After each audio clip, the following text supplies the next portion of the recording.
বড় ভাইয়ের বউকে দেখতে গিয়ে চোখ কপালে উঠে গেল। এটা তো সেই নীলিমা যাকে আমি 4 বছর আগে হারাইছি। কিন্তু নীলিমার সাথে আমার ভাইয়ের বিয়ে কিভাবে? নীলিমা আমাকে দেখে রীতিমতো চমকে গেছে। নীলিমা ঘামতে শুরু করেছে, সাথে আমিও। কারণ দুজন দুজনকে এখনো ভালোবাসি, শুধু রিলেশনটা নাই। ভাইয়ার দিকে তাকিয়ে দেখি সে মুগ্ধ নয়নে তাকিয়ে আছে। তাকিয়ে থাকারই কথা, কারণ নীলিমাকে যে দেখবে তারই পছন্দ হবে। ভদ্র, চুপচাপ, নীরব প্রকৃতির মেয়ে, সেই সাথে রূপবতী তো আছেই। কলেজে ফার্স্ট ইয়ারে উঠেই তার উপর ক্রাশ খাইছিলাম, কিন্তু সমস্যা ছিল সে আমার সিনিয়র 1 ইয়ারের, সে পড়তো সেকেন্ড ইয়ারে। তার পিছনে ঘুরঘুর করতাম, যেটা তার মোটেও ভালো লাগতো না। তবে আমিও হাল ছেড়ে দেইনি। প্রতিদিন রাস্তার পাশে তার জন্য দাঁড়িয়ে থাকতাম, কিন্তু সে ফিরেও তাকাতো না। আচ্ছা চলুন অতীতে ফিরে যাই, না হলে বুঝবেন না। রাস্তার পাশে প্রতিদিন দাঁড়িয়ে থাকার পরও তার সাথে কথা বলতে পারতাম না। নীলিমা কলেজে এসে মাঝে মাঝে রাগীভাবে আমার দিকে তাকিয়ে থাকতো, তবে বুঝতাম না কেন এমনভাবে তাকিয়ে থাকতো। আমি আমার মতো তার জন্য অপেক্ষা করতাম, কলেজেও খেয়াল রাখতাম কখন কি করে। কিন্তু এভাবে আর কতদিন? বুঝে গিয়েছিলাম যে নীলিমার সাথে আমার আর কথা বলা হবে না। তাই ভাবলাম নীলিমাকে একবার বলেই দেখি কি হয়। সেদিন তাড়াতাড়ি ক্লাস থেকে বের হয়ে রাস্তার পাশে দাঁড়িয়েছিলাম। যেহেতু সে আমার সিনিয়র, তাই কলেজে কোনো কিছু বলার সুযোগ ছিল না। আর বড় ভাইরা তো আছেই। নীলিমা ধীর পায়ে এগুতে লাগলো, আর আমার হার্টবিট বাড়তে লাগলো। নীলিমা আমার কাছে আসতেই বলে দিলাম, আপু, আই লাভ ইউ।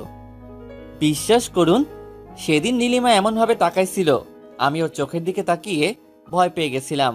আর কোনো কিছু শোনার অপেক্ষা না করে দৌড় দিলাম। বেশিক্ষণ দৌড়াতে পারি নাই।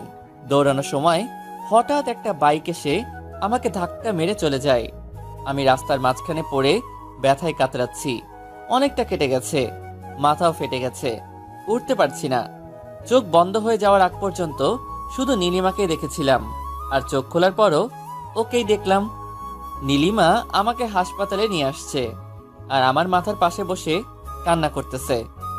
নীলিমার মায়াবী মুখটা এখনো আমার চোখের সামনে ভাসে। সেদিন কিছু বলতে পারি নাই, তবে বুঝে গিয়েছিলাম নীলিমাও আমাকে ভালোবাসে। হাসপাতাল থেকে যাওয়ার আগে নীলিমা একটা কথাই বলে গিয়েছিল, এরপর থেকে সাবধানে চলবা। আর আপু বলছো কেন? তাই তো এভাবে তাকাইছিলাম। আর আমি ওর তাকানো দেখে সোজা হাসপাতালে। এরপর আমাদের রিলেশন ছিল 1 বছর। কিছুদিন পর দেখলাম নীলিমা একটা ছেলের সাথে বেশি মেলামেশা করত, যেটা আমার একদমই ভালো লাগতো না। এই ব্যাপারটা শুধু আমার ক্ষেত্রে না, প্রত্যেকটা ছেলে বা মেয়েই তার ভালোবাসার মানুষকে অন্য কারোর সাথে দেখলে তার ভালো লাগবে না। আমি নীলিমাকে অনেকবার মানা করার পরও শুনেনি। একদিন তো বলেই দিয়েছিলাম, কি এমন রিলেশন তোমাদের মাঝে? এই কথা বলাতে নীলিমা আমাকে সেদিন চর মেরে ব্রেকআপ করে দিয়েছিল। অনেক কষ্ট পাইছিলাম সেদিন। তার কিছুদিন পর দেখলাম নীলিমা ওই ছেলেটার সাথে রিলেশনে গেছে। তাই আমি ওই শহর ছেড়ে ঢাকায় চলে এসেছিলাম। তারপর কেটে গেছে 4 বছর। নীলিমার সাথে দেখাও হয়নি আর কথাও হয়নি, তবে ফেসবুক আইডিটা ছিল। প্রতিদিন ওর টাইমলাইনে ঘুরে আসতাম আর দেখতাম নীলিমা ওই ছেলেটাকে সাথে ছবি আপলোড দিচ্ছে। চলুন তাহলে বাস্তবে ফিরি। অতীতটা খুব বোরিং, বাস্তবটা উত্তেজনায় ভরপুর। আব্বুর ডাকে ঘোর কাটলো। সানবি, তোর কেমন লেগেছে? আব্বু, বিয়েটা যখন ভাইয়ারই, তাকে জিজ্ঞাসা করলেই পারো। ভাইয়া আমার দিকে রাগীভাবে তাকালো। আমি আপন মনে হাসতে লাগলাম। আমার আর নীলিমার সম্পর্কটা ক্রস কানেকশন। প্রথমে বড় আপু, তারপর গার্লফ্রেন্ড, তারপর এক্স গার্লফ্রেন্ড, আর এখন ভাবি। ভাবি কেন বললাম জানেন? কারণ নীলিমাকে সবার পছন্দ হয়েছে। হঠাৎ নীলিমার পিছনের দিকে তাকিয়ে দেখি নীলা, মানে নীলিমার ছোট বোন, অনেক বড় হয়ে গেছে আর নীলিমার মতোই সুন্দরী হয়েছে। নীলা আমার দিকে এক দৃষ্টিতে তাকিয়ে আছে, আমিও তাকিয়ে আছি আর ভাবছি দুই ভাই এক বাড়িতে বিয়ে করলে কেমন হয়। তবে নীলিমার দিকে তাকাতেই আরেকটা জিনিস ভাবিয়ে তুলল, ওই ছেলেটার কি হলো? তাহলে কি ব্রেকআপ হয়েছে? কাজের চাপে লাস্ট 2 মাস নীলিমার প্রোফাইল চেক করা হয়নি। সে যাই হোক, আব্বু ভাইয়াকে বলল, এই রাফি, তোরা যা আলাদা রুমে কথা বলে আয়। ভাইয়া আবার আমাকে নিয়ে গেল। বলুন তো কেমন লাগে? আমি রুমের সামনে দাঁড়িয়ে আছি, হঠাৎ নীলা আসলো। ভাইয়া, এখানে একা দাঁড়িয়ে আছেন যে? কি করব বল, তাদের সাথে তো আর যেতে পারবো না। আচ্ছা চলুন, আপনাকে আমাদের বাড়িটা ঘুরিয়ে দেখাই। আচ্ছা চলো। আমি নীলার পিছন পিছন হাঁটতে লাগলাম, আর নীলা সবকিছু আমাকে দেখাচ্ছে। সব শেষে ছাদে গেলাম। আচ্ছা, তোমার নাম কি? নীলা। খুব সুন্দর নাম। জি ভাইয়া, আপনার নামটা কি? সানভি। কি বললেন? সানভি। কঠিন নাম সহজে উচ্চারণ করা যায় না, তবে আপনার নামটা কিউট আছে। আচ্ছা, তুমি কোন ক্লাসে পড়ো? Inter second year. আচ্ছা, তোমার নাম্বারটা দাও তো। কেন? এমনি দাও। সরি ভাইয়া, নাম্বার দিতে পারবো না। আচ্ছা, সমস্যা নাই। তবে ফেসবুক আইডি পেতে পারেন। এত মেঘ না চাইতে জল। তারপর কথা শেষ করে নিচে নামতেই নীলিমার সাথে ধাক্কা খেলাম। সরি, আমি আসলে দেখি নাই। It's okay. ওর হাতের আলতো স্পর্শ মনটাকে আবারও আঘাত করলো। চোখে জল আসার আগেই চলে আসলাম। বাসা থেকে বের হয়ে গাড়িতে বসলাম গিয়ে। সবাই কথা বলতেছে ভিতরে। আব্বু কিছুক্ষণ তাকিয়েছিল আমার দিকে, তবে কিছু বুঝতে পারিনি। তার আগেই চলে এসেছি। লাস্ট যেদিন নীলিমার হাত ধরে হাঁটছিলাম, তখনও শক্ত করে জড়িয়ে ধরে বলেছিল ভালোবাসি, কখনো ছেড়ে যাব না। অথচ আজ সে আমার কাছ থেকে অনেক দূরে। আজ অনেক দিন পর ওর হাতের আলতো স্পর্শে অনেক স্মৃতি মনে পড়ে গেল। চোখটা ভিজে গেছে। এই 4 বছরে নিজেকে একটুও বদলাতে পারিনি। এখনো বাচ্চাদের মতো কান্না করি। ইমোশনগুলো আর গেল না। গাড়িতে বসে বসে ভাবছি নীলিমার কথা। কিছুদিন পরেই ও আমার ভাবি হয়ে যাবে। তখন কিভাবে নিজেকে সামলাবো? বসে বসে অতীত আর ভবিষ্যৎ নিয়ে চিন্তা করছি। হঠাৎ নীলা এসে ডাক দিল। ভাইয়া। কোনো রকমে চোখটা মুছে উত্তর দিলাম, হ্যাঁ বলো। নাম্বারটা? 017146779। আমি রাতে কল দিব। আচ্ছা দিও। নীলা চলে গেল। নীলিমার তো বিয়ে হয়ে যাবে, আমাকেও বিয়ে করতে হবে। বিয়ে তো আমি নীলাকেই করব, আর সেটা একসাথেই। তারপর নীলিমাকে দেখিয়ে দেখিয়ে রোম্যান্স করব। আমি কেন একা থাকবো, কষ্ট পাবো? ও তো আমাকে ছেড়ে যাওয়ার পর কষ্ট পাইনি। তার জীবনে তো কেউ না কেউ ছিল, খারাপ থাকার কোনো কারণই নেই। তবে আমি কেন আজও একা আর এত কষ্ট পাচ্ছি? ও পারলে আমি কেন পারবো না? আর সব থেকে বড় কথা হলো, নীলাকে আমার খুব ভালো লেগেছে। নীলাও আমাকে ভালোবাসে মনে হয়। এই সুযোগে বিয়েটাও সেরে ফেলা যাবে। আর একা থাকতে হবে না, আর কষ্ট পেতে হবে না। কিরে, চলে আসলি কেন? এমনি। তারপর সবাই গাড়িতে উঠলো। ড্রাইভার গাড়ি স্টার্ট করলো। ভাইয়া, মেয়ে পছন্দ হয়েছে তো? আমি কি বলবো, তোদের পছন্দ হয়েছে কিনা সেটা বললেই হয়। আমাদের তো অনেক পছন্দ হয়েছে। কিরে সানবি, তোর কেমন লাগছে মেয়েটাকে? যে মেয়ের ভালোবাসার জন্য আজও চোখের পানি ফেলি, আর আমাকে জিজ্ঞাসা করতেছে মেয়েটাকে কেমন লাগছে। মেয়ে তো ভালোই, ভাইয়ার সাথে খুব ভালো মানাবে। তাহলে তো হয়েই গেল। রাতে ওদেরকে ফোন দিয়ে বিয়ের কথা বলবো। সেটাই ভালো, আমিও একটা ভাবি পেয়ে যাব। কি রে ভাইয়া, তুই কবে বিয়ে করবি? করব করব, কিছুদিন পর। সবকিছু গুছিয়ে নিই, তারপর। তার আগে তোকে বিয়ে দিয়ে দিব। আম্মু, দেখো কি বলে তোমার ছেলে। ভাইয়ার দিকে তাকিয়ে দেখি মিটি মিটি হাসছে। সবারই অনেক পছন্দ হয়েছে। ঝামেলা করে কোনো লাভ নেই। ভাইয়ার সাথে বিয়ে হচ্ছে হোক। আর এমনিতেও আমি আর ওকে বিশ্বাস করতে পারবো না, যতই ভালোবাসি। তবে একবার বিশ্বাস ভেঙে গেলে আর জোড়া লাগে না। তবে নীলিমার ছলছল চোখের চাহনি আমাকে কেন কষ্ট দিতেছে। বাসায় এসে ফোনটা রেখে গোসল করতে গেলাম। নিজেকে সামলাতে হবে, এত ইমোশনাল হলে চলবে না। একটা মায়াজাল আমাকে জড়িয়ে রেখেছে। না পারি ভুলে থাকতে, না পারি ফিরতে। সব রাস্তা যেন বন্ধ। নীরব অনুভূতিটাই বেশি কষ্ট দেয়। গোসল শেষ করে বাইরে আসলাম। অনেকবার ভাবলাম আর ভাববো না ওর কথা, কিন্তু পারলাম না। কেন জানি ওর কথা ভাবতে খুব ইচ্ছে করছে। কেন যে দেখা হয়েছে আল্লাহই ভালো জানেন। কখনো ভাবি নাই এভাবে দেখা হয়ে যাবে। যাই হোক, দেখা হয়েছে, এরপর কথা হবে, আরও অনেক কিছুই হয়তো হবে। তবে তার আগে নীলাকে আমার করে নিব, যাতে কষ্টটা কমে যায়। আর নীলাকে ভালোবাসতে পারলে তো কোনো কথাই নাই, নীলিমাকে আর মনে থাকবে না তখন। রাতে খাওয়া দাওয়া শেষ করে ছাদে দাঁড়িয়ে আছি।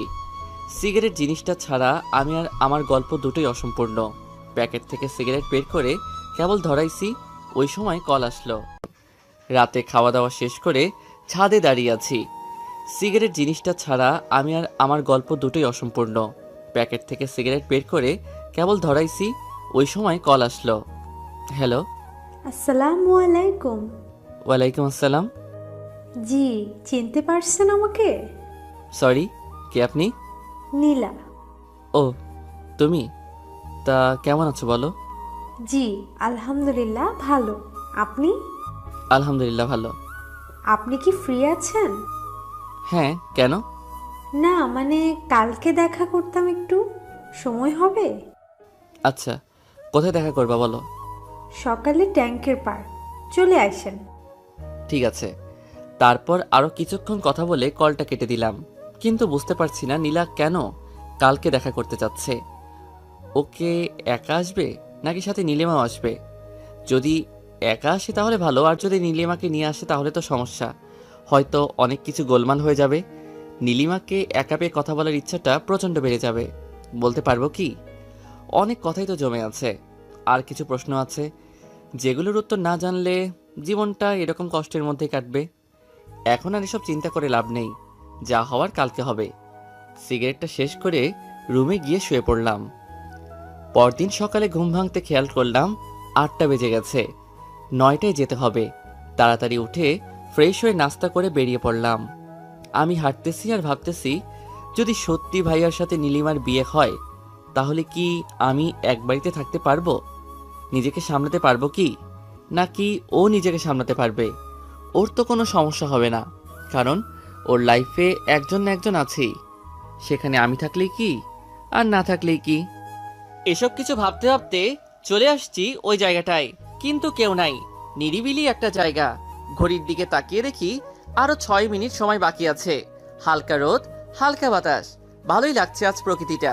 কিন্তু কেন জানি মনটা উদাস, অস্থিরতা কাজ করছে। কে আসবে সেটা ভেবে ঘড়ির দিকে তাকিয়ে দেখি 9টা 1 মিনিট বাজে। দূরে তাকিয়ে দেখি শাড়ি পরা 2টা মেয়ে আসতেছে, তার মানে নীলিমাও আছে। নিজেকে মানসিকভাবে প্রস্তুত করলাম। দুজন এসে সামনে দাঁড়াতেই মাথা নিচু করে ফেললাম। কি করব বুঝতেছি না, সবকিছু জগা খিচুড়ি হয়ে গেছে। মস্তিষ্ক মনে হয় বিকল হয়ে যাবে এবার।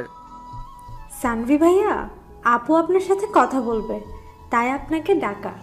জি ভাবি, বলেন কি বলবেন? নীলা, তুই একটু ওদিকে যা। আচ্ছা, যাচ্ছি। তুমি আমাকে ভাবি কেন বলতেছো? তো কি বলবো, কয়দিন পর তো আপনার বিয়ে আমার ভাইয়ের সাথে, তখন তো ভাবি বলতেই হবে। তাই এখন থেকেই প্রস্তুতি নিচ্ছি আর কি। হ্যাঁ, কয়দিন পর বিয়ে? এখনো তো বিয়ে হয়নি, তাই না? হয়নি, তবে খুব শীঘ্রই হবে। আচ্ছা, যেটা বলতে আসছিলাম, জি ভাবি বলুন। I am sorry. I am sorry for everything. তোমার সাথে অনেক খারাপ করেছি, তার জন্য মাপ চাইতে এসেছি। তুমি আমাকে মাফ করে দিও। আরে ভাবি, এটা কোনো কথা? আমি আপনাকে অনেক আগেই মাফ করে দিয়েছি, আর আপনি যেহেতু আমার ভাবি, তাই আর কিছু মনে রাখার দরকার নেই। দেখো সানবি, আমি সত্যি তোমাকে চাই, কিন্তু এখন আর তা সম্ভব না। জি ধন্যবাদ। সম্ভব হলেও আর আমাকে পাবেন না। ঠিক আছে, বেশি কথা বলতে পারবো না, নীলা আছে। শুধু এতটুকুই বলবো, মাফ করে দিও। অবশ্যই। দুজন নিজেদের চোখের পানি মুছে স্বাভাবিক হয়ে নীলাকে ডাক দিলাম। নীলা, এদিকে আসো। নীলা আমাদের কাছে আসলো। কথা বলা শেষ? হ্যাঁ, তোমার আপু না বিয়ে হয়নি এখনো, আর ভাইয়ার খোঁজ নিতে চলে আসছে। ও সরি, ভাইয়ার নাম্বারটাই তো দিলাম না। তারপর ভাইয়ার নাম্বারটা দিলাম। আচ্ছা সানভি ভাইয়া, আপনার সাথে আমার কিছু কথা আছে। হ্যাঁ বলো। আপনি কবে বিয়ে করছেন? ভাবতেছি ভাইয়ার সাথে বিয়েটা সেরে ফেলবো, দেখি ভালো মেয়ে পাই কিনা। খোঁজেন, পেয়ে যাবেন। হ্যাঁ দেখি, যদি আপনার মতো কাউকে পেতাম তাহলে তো ভালোই হতো। আচ্ছা আমি যাই, আমার একটা কাজ আছে। আর একটা কথা ছিল। কি কথা বলো? এখন না, পরে বলবো। আচ্ছা ভাবি, আসি তাহলে। বলেই চলে আসলাম। বুঝতে পারলাম নিজেকে সামনে নিতে সমস্যা হবে না, কারণ আমি নীলিমার চোখে ভালোবাসা দেখিনি, তার চোখ আজ কথা বলেনি। হ্যাঁ, সে কেঁদেছে, কিন্তু এটা মনে রাখতে হবে, মেয়েরা ছিচকাঁদুনে অল্পতেই কাঁদতে পারে, যে আমরা ছেলেরা পারি না। আমাদের ইমোশন মেয়েদের চাইতে বেশি, তবে আমরা তা প্রকাশ করি না। আমরাও কাঁদি, সেটা আড়ালে লুকিয়ে, কেউ দেখে না। হাঁটতে ইচ্ছা করছে না, একটা রিক্সা নিলাম। সারা রাস্তা ভাবলাম আজকে রাতে বাবাকে বলবো আমি নীলাকে বিয়ে করব, ওদের বাসায় প্রস্তাব পাঠাতে। আমি একা থাকতে শিওর কিছু একটা ঘটে যাবে।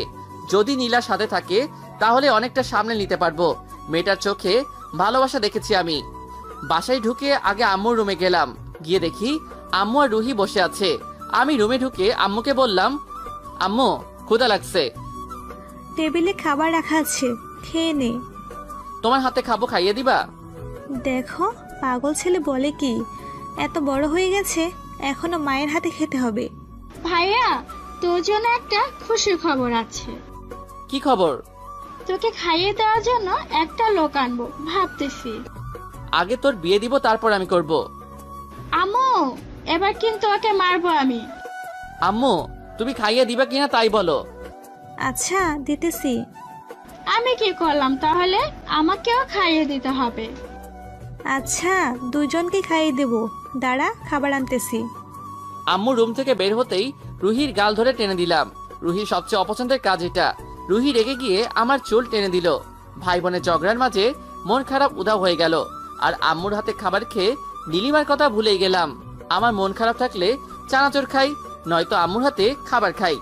পাঠক পাঠিকারা আপনারা কি করেন কমেন্ট করে জানিয়ে যাবেন। খাওয়া শেষ করে একটু ঘুমালাম। বিকালে ঘুম ভাঙতেই দেখি নীলা কল দিয়েছিল। তারপর উঠে ফ্রেশ হয়ে ছাদে গিয়ে নীলাকে কল দিলাম। বিকালে ঘুম ভাঙতেই দেখি নীলা কল দিয়েছিল। তারপর উঠে ফ্রেশ হয়ে ছাদে গিয়ে নীলাকে কল দিলাম। হ্যালো, কল দিয়েছিল দেখলাম। হ্যাঁ, কোনো সমস্যা আছে আপনার? সমস্যা কেন থাকবে? তাহলে? কিছু না, বলো কি বলবে। না, বলবো না। কেন বলবে না? কারণ আপনি তখন আমার কল রিসিভ করেন নাই। আমি অনেক রাগ করছি, তাই এখন কথা বলবো না। আরে আমি তখন ঘুমাচ্ছিলাম, তাই কল ধরতে পারিনি। আমি এত কিছু জানি না, আমি রাগ করছি। এখন যদি আপনি রাগ ভাঙাতে পারেন তাহলে কথা বলবো, নয়তো না। আচ্ছা, একটা কথার উত্তর দাও তো। কি কথা? তুমি বিয়ে করবে কবে? সেটা আব্বু আম্মু জানে। আমাকে বিয়ে করবে? মানে? মানে বিয়ে করবে আমাকে? তোমার আপু আর আমার ভাইয়া, আমি আর তুমি করবে বিয়ে?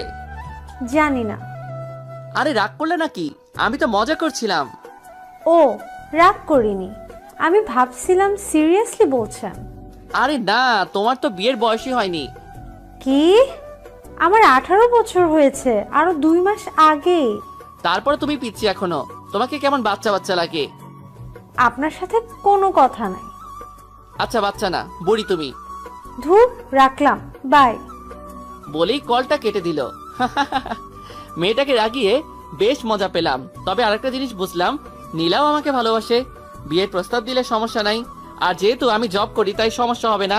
কথা বলতে বলতে রাত হয়ে গেছে, খেয়ালই করিনি। রাতের আকাশ বরাবরই আমার ভালো লাগে। কেন জানি অন্ধকার খুব পছন্দ আমার।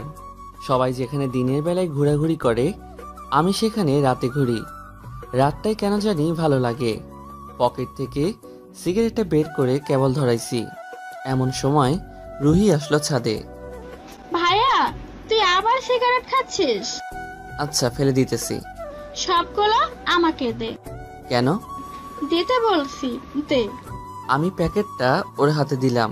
ও সবগুলো সিগারেট বের করে একটা একটা করে ভেঙে ফেলে দিল। এবার টাকা বের কর। ধর, 100 টাকা নেই। উফ, 1000 লাগবে। একটা ড্রেস দেখছি, 1000 টাকা শর্ট আছে, তুই দিবি এখন। কি? 1000 দিতে পারবো না। দাঁড়া, আম্মুকে ডাকতেছে। আম্মু। আরে থাম থাম, দিতেছি। আচ্ছা, বিকাশ করতেছি। খরচ সহ দিবি। আচ্ছা তাও দিতেছি। তাও এবারের মতো মাফ কর। আচ্ছা, তোরা নীলার ব্যবস্থা করতেছি, দাঁড়া। মানে? মানে আমি সব শুনেছি। এবার তোর আর একটা ব্যবস্থা হয়ে যাবে। 1,000 টাকা তো আর এমনি এমনি নিলাম না, সিগারেট খাওয়ার অপরাধে নিলে হারাম হয়ে যাবে, তাই একটা কাজ করে দিয়ে নেব। বলেই দৌড়ে চলে গেল। আমি মনে হয় এবার গেলাম, জানি না কি বলবে ও। সবার আদর পেয়ে একদম মাথায় উঠে গেছে। এখন শিওর আব্বুকে গিয়ে বলে দিবে আমার আর নীলার কথা। আল্লাহ, এবারের মতো বাঁচিয়ে দাও। রুহি নিচে চলে গেল। মাথা ঘুরতেছে আমার। ও সব বলে দেওয়ার আগে আমাকে বলতে হবে, নয়তো আব্বু অন্য কিছু মনে করবে, তখন আবার ঝামেলা হতে পারে। তাড়াতাড়ি নিচে নেমে আসলাম। আব্বুর রুমে গিয়ে দেখি আব্বু আর আম্মু দুজনেই বসে আছে। আমি গিয়ে বললাম, আব্বু একটা কথা ছিল। কি কথা বল। আব্বু আসলে কিভাবে যে বলি, সত্যি অনেক লজ্জা লাগতেছে। নিজের বিয়ের কথা নিজে কিভাবে বলবো। এত ভাবার কি আছে, যা বলার বলে দে। আব্বু আসলে আমি বিয়ে করতে চাই। কি বুঝি না, আবার বল। বিয়ে করবে? বিয়ে লুকিয়ে লুকিয়ে আর কয়দিন প্রেম করবে? এবার মনে হয় সব গেল। আব্বু প্রেম প্রেম একদম পছন্দ করে না। কি এতদিন ধরে প্রেম করছে আমাদেরকে না জানিয়ে? কেউ কি জানিয়ে প্রেম করবে নাকি? তা মেয়েটাকে শুনি। নীলা, কোন নীলা? আমার বড় ভাইয়ের হবু বইয়ের বোন। সানবি, আমি ভাবিনি তুই এমন কাজটা করবি। আমার সামনে থেকে যা। আব্বু আমি প্রেম করি নাই, শুধু ভালো লাগছে, তাই বলতে আসছিলাম যে ভাইয়ার সাথে আমার বিয়েটা সেরে ফেললে কেমন হয়। চুপ কর বেয়াদব, কথা বলবি না, চুপচাপ নিজের রুমে যা। আব্বুর কথা মতো রুমে চলে আসলাম, কিন্তু কেমন জানি লাগতেছে। আব্বু কি করবে কে জানে। দেখে তো মনে হলো খুব রেগে আছে। থাকলে থাকুক, তাতে আমার কি। বিয়ের বয়স তো হয়েছেই, আর বেকার তো না। বিয়ে করাবেই না কেন? বিয়ে না করালে পালিয়ে যাব। তবু নীলিমার সাথে এক বাড়িতে থাকা অসম্ভব। কখন কি ঘটে যায় বলা যায় না। এখন নীলাই সব, ওকে নিয়েই স্বপ্ন দেখতে হবে। বসে বসে এসব ভাবছি, এমন সময় রুহি রুমে আসলো। তোর ভাইয়ের জন্য ব্যাড নিউজ আছে। কি ব্যাড নিয়ে নিউজ? তোর বিয়ে হয়ে যাবে এবার। মানে? আব্বু আর আম্মুর কথা শুনে বুঝলাম কালকে আবার ওদের বাসা যাবে, তারপর নীলা ভাবের সাথে তোর বিয়ে ঠিক করে আসবে। কি সত্যি? হ্যাঁ সত্যি, তবে আমার মনটা খারাপ। কেন? তোর তো খুশি হওয়ার কথা। একসাথে দুইটা বিয়ে হবে বাড়িতে, অনেক মজা করবি। রাখ তোর মজা, আমার ইনকাম সোর্স বন্ধ হয়ে গেল, এখন হাত খরচ কই পাবো? মানে? মানে আর কি, তুই সিগারেট খাইতে আর আমি ওইখান থেকে ইনকাম করতাম, এখন সব বন্ধ হয়ে যাবে। ভাবি আর তোকে সিগারেট খেতে দিবে না। আচ্ছা বোন, আমার কষ্ট পাস না, তোকে প্রতি মাসে 2,000 টাকা করে দিব। কিন্তু কেন দিবি? আজকে তুই আমার সব কাপড় চোপড় ধুয়ে দিবি, তাই? আমি পারবো না, এর আগেও তুই বলেছিলি, কিন্তু টাকা দিস নাই। এবার সত্যি দিব। রুহিকে প্যান্ট শার্ট দিয়ে দরজা বন্ধ করে শুয়ে পড়লাম। শুয়ে উপরের দিকে তাকিয়ে আছি। হঠাৎ বাঁ দিকে তাকাতেই পুরনো ডায়েরিটা চোখে পড়ল। ডায়েরি বের করলাম, ধুলো জমে গেছে প্রতিটা পৃষ্ঠায়। এটা তো শুধু ডায়েরি, আমার মনেই তো ধুলো জমে গেছে। ডায়েরিটা মুছে জায়গা মতো রেখে দিলাম, কারণ ডায়েরিটা খুললে আবারও নীলিমার স্মৃতিতে জড়িয়ে যাব। এই চেয়ে ভালো নাই খুললাম। নিজেকে কেন আটকে রাখবো তার কাছে? সে তো বন্দি নেই, মুক্ত পাখির মতো হাসছে। তবে আমি কেন বিরহ ব্যথায় কষ্ট পাচ্ছি এখনো? জানি এর কোনো উত্তর আমার কাছে নেই, তাই নিজেকে প্রশ্ন করে বৃথা সময় নষ্ট করা ছাড়া আর কিছুই না। এই ভেবে আবার ছাদে গেলাম। গিয়ে নীলাকে কল দিলাম। দুবার রিং হতেই কলটা রিসিভ করলো। হ্যালো। হ্যাঁ বলো। আমি তখনও বুঝতে পারিনি এটা নীলা নয়, নীলিমা। তাই বললাম, কি করো? আমি নীলিমা। কথাটা শোনার পর বুঝতে পারলাম এটা নীলিমা। হঠাৎ করে বুকের বাপাসটা ছ্যাদ করে উঠল। মনে হচ্ছে ইমোশনগুলো উপরের দিকে উঠে আসছে। কোনো রকমে বললাম, নীলা কোথায়? আব্বুর রুমে। ও, ওকে একটু ডেকে দাও, কথা আছে ওর সাথে। কি কথা আমাকে বলো। সুযোগ পাইছি, অনেক কষ্ট দিছো আমায়, এবার আমি তোমাকে জ্বালাবো। দেখি কতটা সহ্য করতে পারো। আমি কোনো কিছু না ভেবেই বলে দিলাম, নীলার সাথে আমার বিয়ে নিয়ে কথা হবে কালকে, তাই ওর সাথে আমার কিছু কথা আছে। ওকে ফোনটা দাও। নীলার সাথে তোমার বিয়ে মানে? তোমার মাথা ঠিক আছে? আমার মাথা হাত পা সব ঠিক আছে, এবার নীলিমার কান্না মিশ্রিত কণ্ঠটা শুনলাম। সানভি, তুমি কি সত্যি বিয়ে করবা? বিয়ে তো করতেই হবে, তাই ভাবলাম একসাথেই করে ফেলি। একসাথে তো থাকতে পারলাম না, বিয়ে তো করতে পারবো, তাই না? ওর ফুপিয়ে ফুপিয়ে কান্নার আওয়াজটা আমাকে কষ্ট দিতে লাগলো। তবে পুরনো কথা মনে পড়ে আর কষ্ট লাগে না, যতটা পেইন ও আমাকে দিছে। আমাকে দেখিয়ে দেখিয়ে বাইকে করে ঘুরছে আর প্রেম করছে। তখন তোর কষ্ট হয়নি, তবে আজ কেন হচ্ছে? ওর তো খুশি থাকার কথা, যেমন ছেলে চাইতো তেমন ছেলেই পেয়েছে। টাকাওয়ালা, হ্যান্ডসাম, বলতে দ্বিধা নেই। আমার বউ ভাই, আমার চাইতে সুন্দর আর অনেক রোমান্টিক গো। তাহলে ও কেন তাকে নিয়ে সুখে থাকতে পারছে না?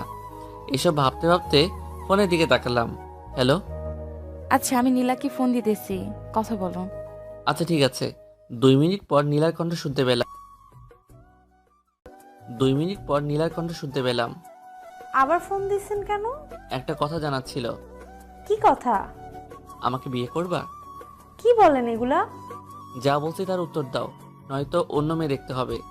ওই, অন্য মেয়ের দিকে তাকালে না চোখ উপড়ে ফেলবো। তার মানে বিয়ে করবা? আমার লজ্জা লাগতেছে, রাখি, বাই। আরে শুনো, আরেকটা কথা জানার ছিল। কি কথা? তোমার বয়ফ্রেন্ড আছে? বিয়ের প্রপোজাল দিয়ে এখন আসছে বয়ফ্রেন্ড আছে নাকি জানতে? সরি, আসলে আমি জানতাম না তোমার বয়ফ্রেন্ড আছে। আমি বাবাকে মানা করে দিতেছি। এত বেশি বুঝেন কেন? শুনেন, আমার বয়ফ্রেন্ড নাই। ফোনটা কেটে দিল। লজ্জা পাইছে মনে হয়। আপন মনে হেসে উঠলাম। মনে হচ্ছে এবার সত্যি নীলার প্রেমে পড়ে গেছি। উত্তেজনা কাজ করছে ভিতরে। কি হবে কালকে সেটাই দেখার। তবে মনে হয় না খারাপ কিছু হবে, কারণ ভাইয়ার সাথে নীলিমার বিয়ে ঠিক হতে পারলে আমার সাথে নীলার কেন হবে না?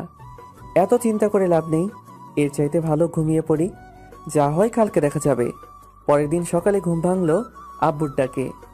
কান ধরে টেনে ঘুম থেকে তুলে বলে গেল তাড়াতাড়ি রেডি হতে, আজকে অফিসে যেতে হবে না। আমার জন্য নাকি মেয়ে দেখতে যাবে।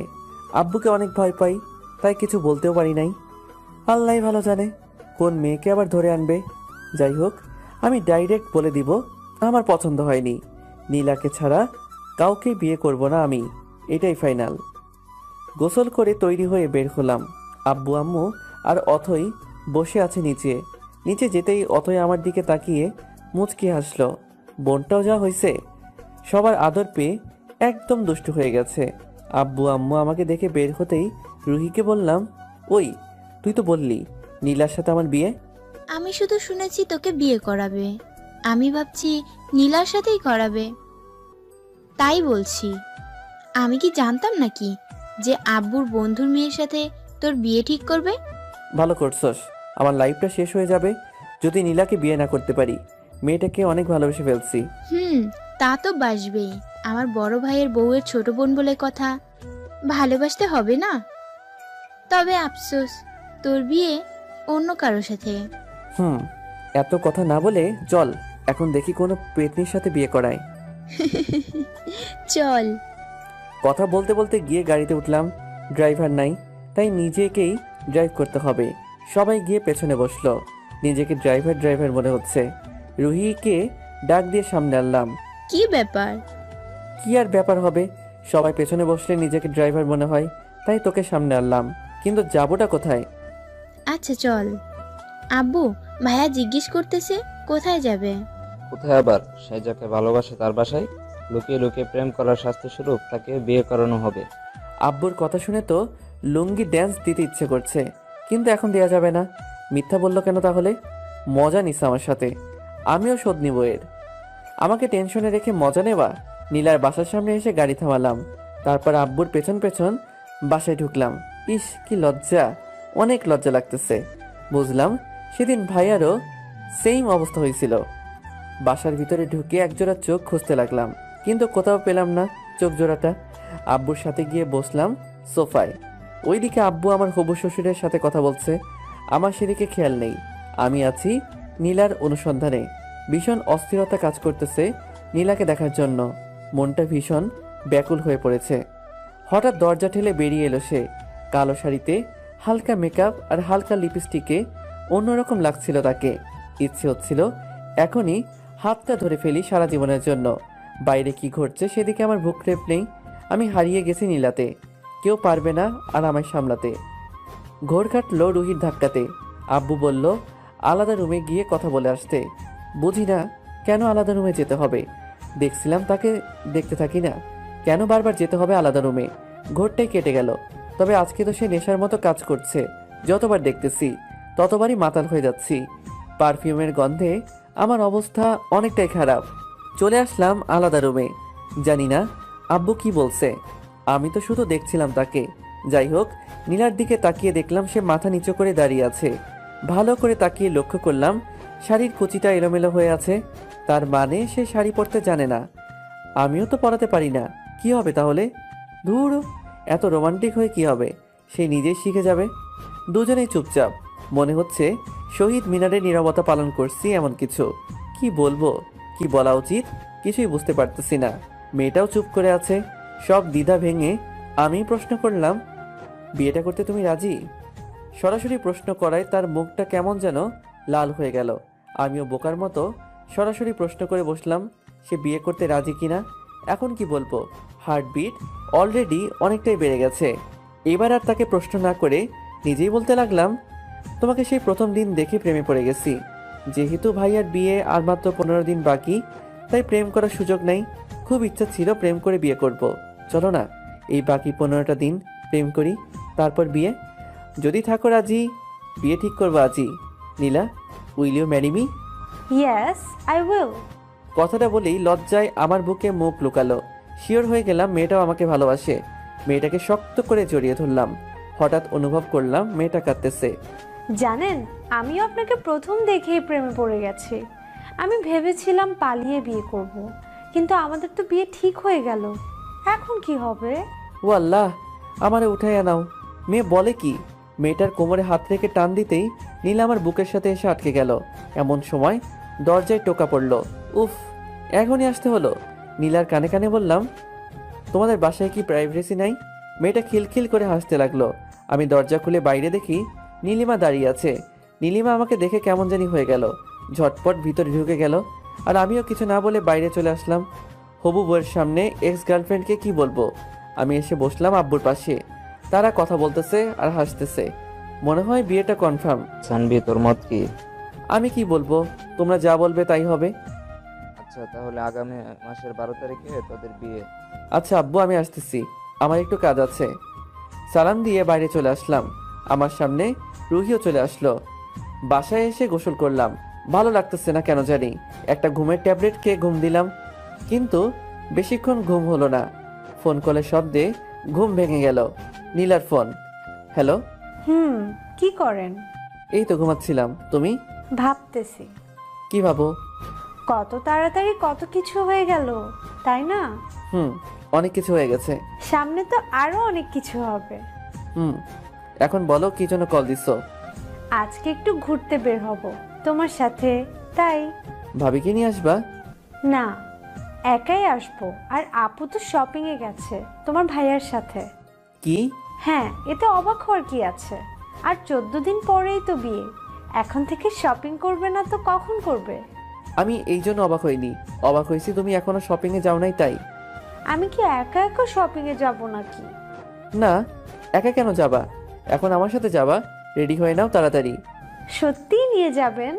না, মিথ্যা মিথ্যা নিয়ে যাব। তুমি রেডি হয়ে নাও তাড়াতাড়ি। 3টা বাজে 30 মিনিটের মধ্যে আসবা। আচ্ছা, আপনি দাঁড়ান, টঙের দোকানে আমি আসতেছি। আচ্ছা, তাড়াতাড়ি আসবা। রেডি হয়ে মামার দোকানে গিয়ে দেখি সব বন্ধুরা আড্ডা দিতেছে। কাজের চাপে পড়ে অনেকদিন আড্ডা দেওয়া হয় না।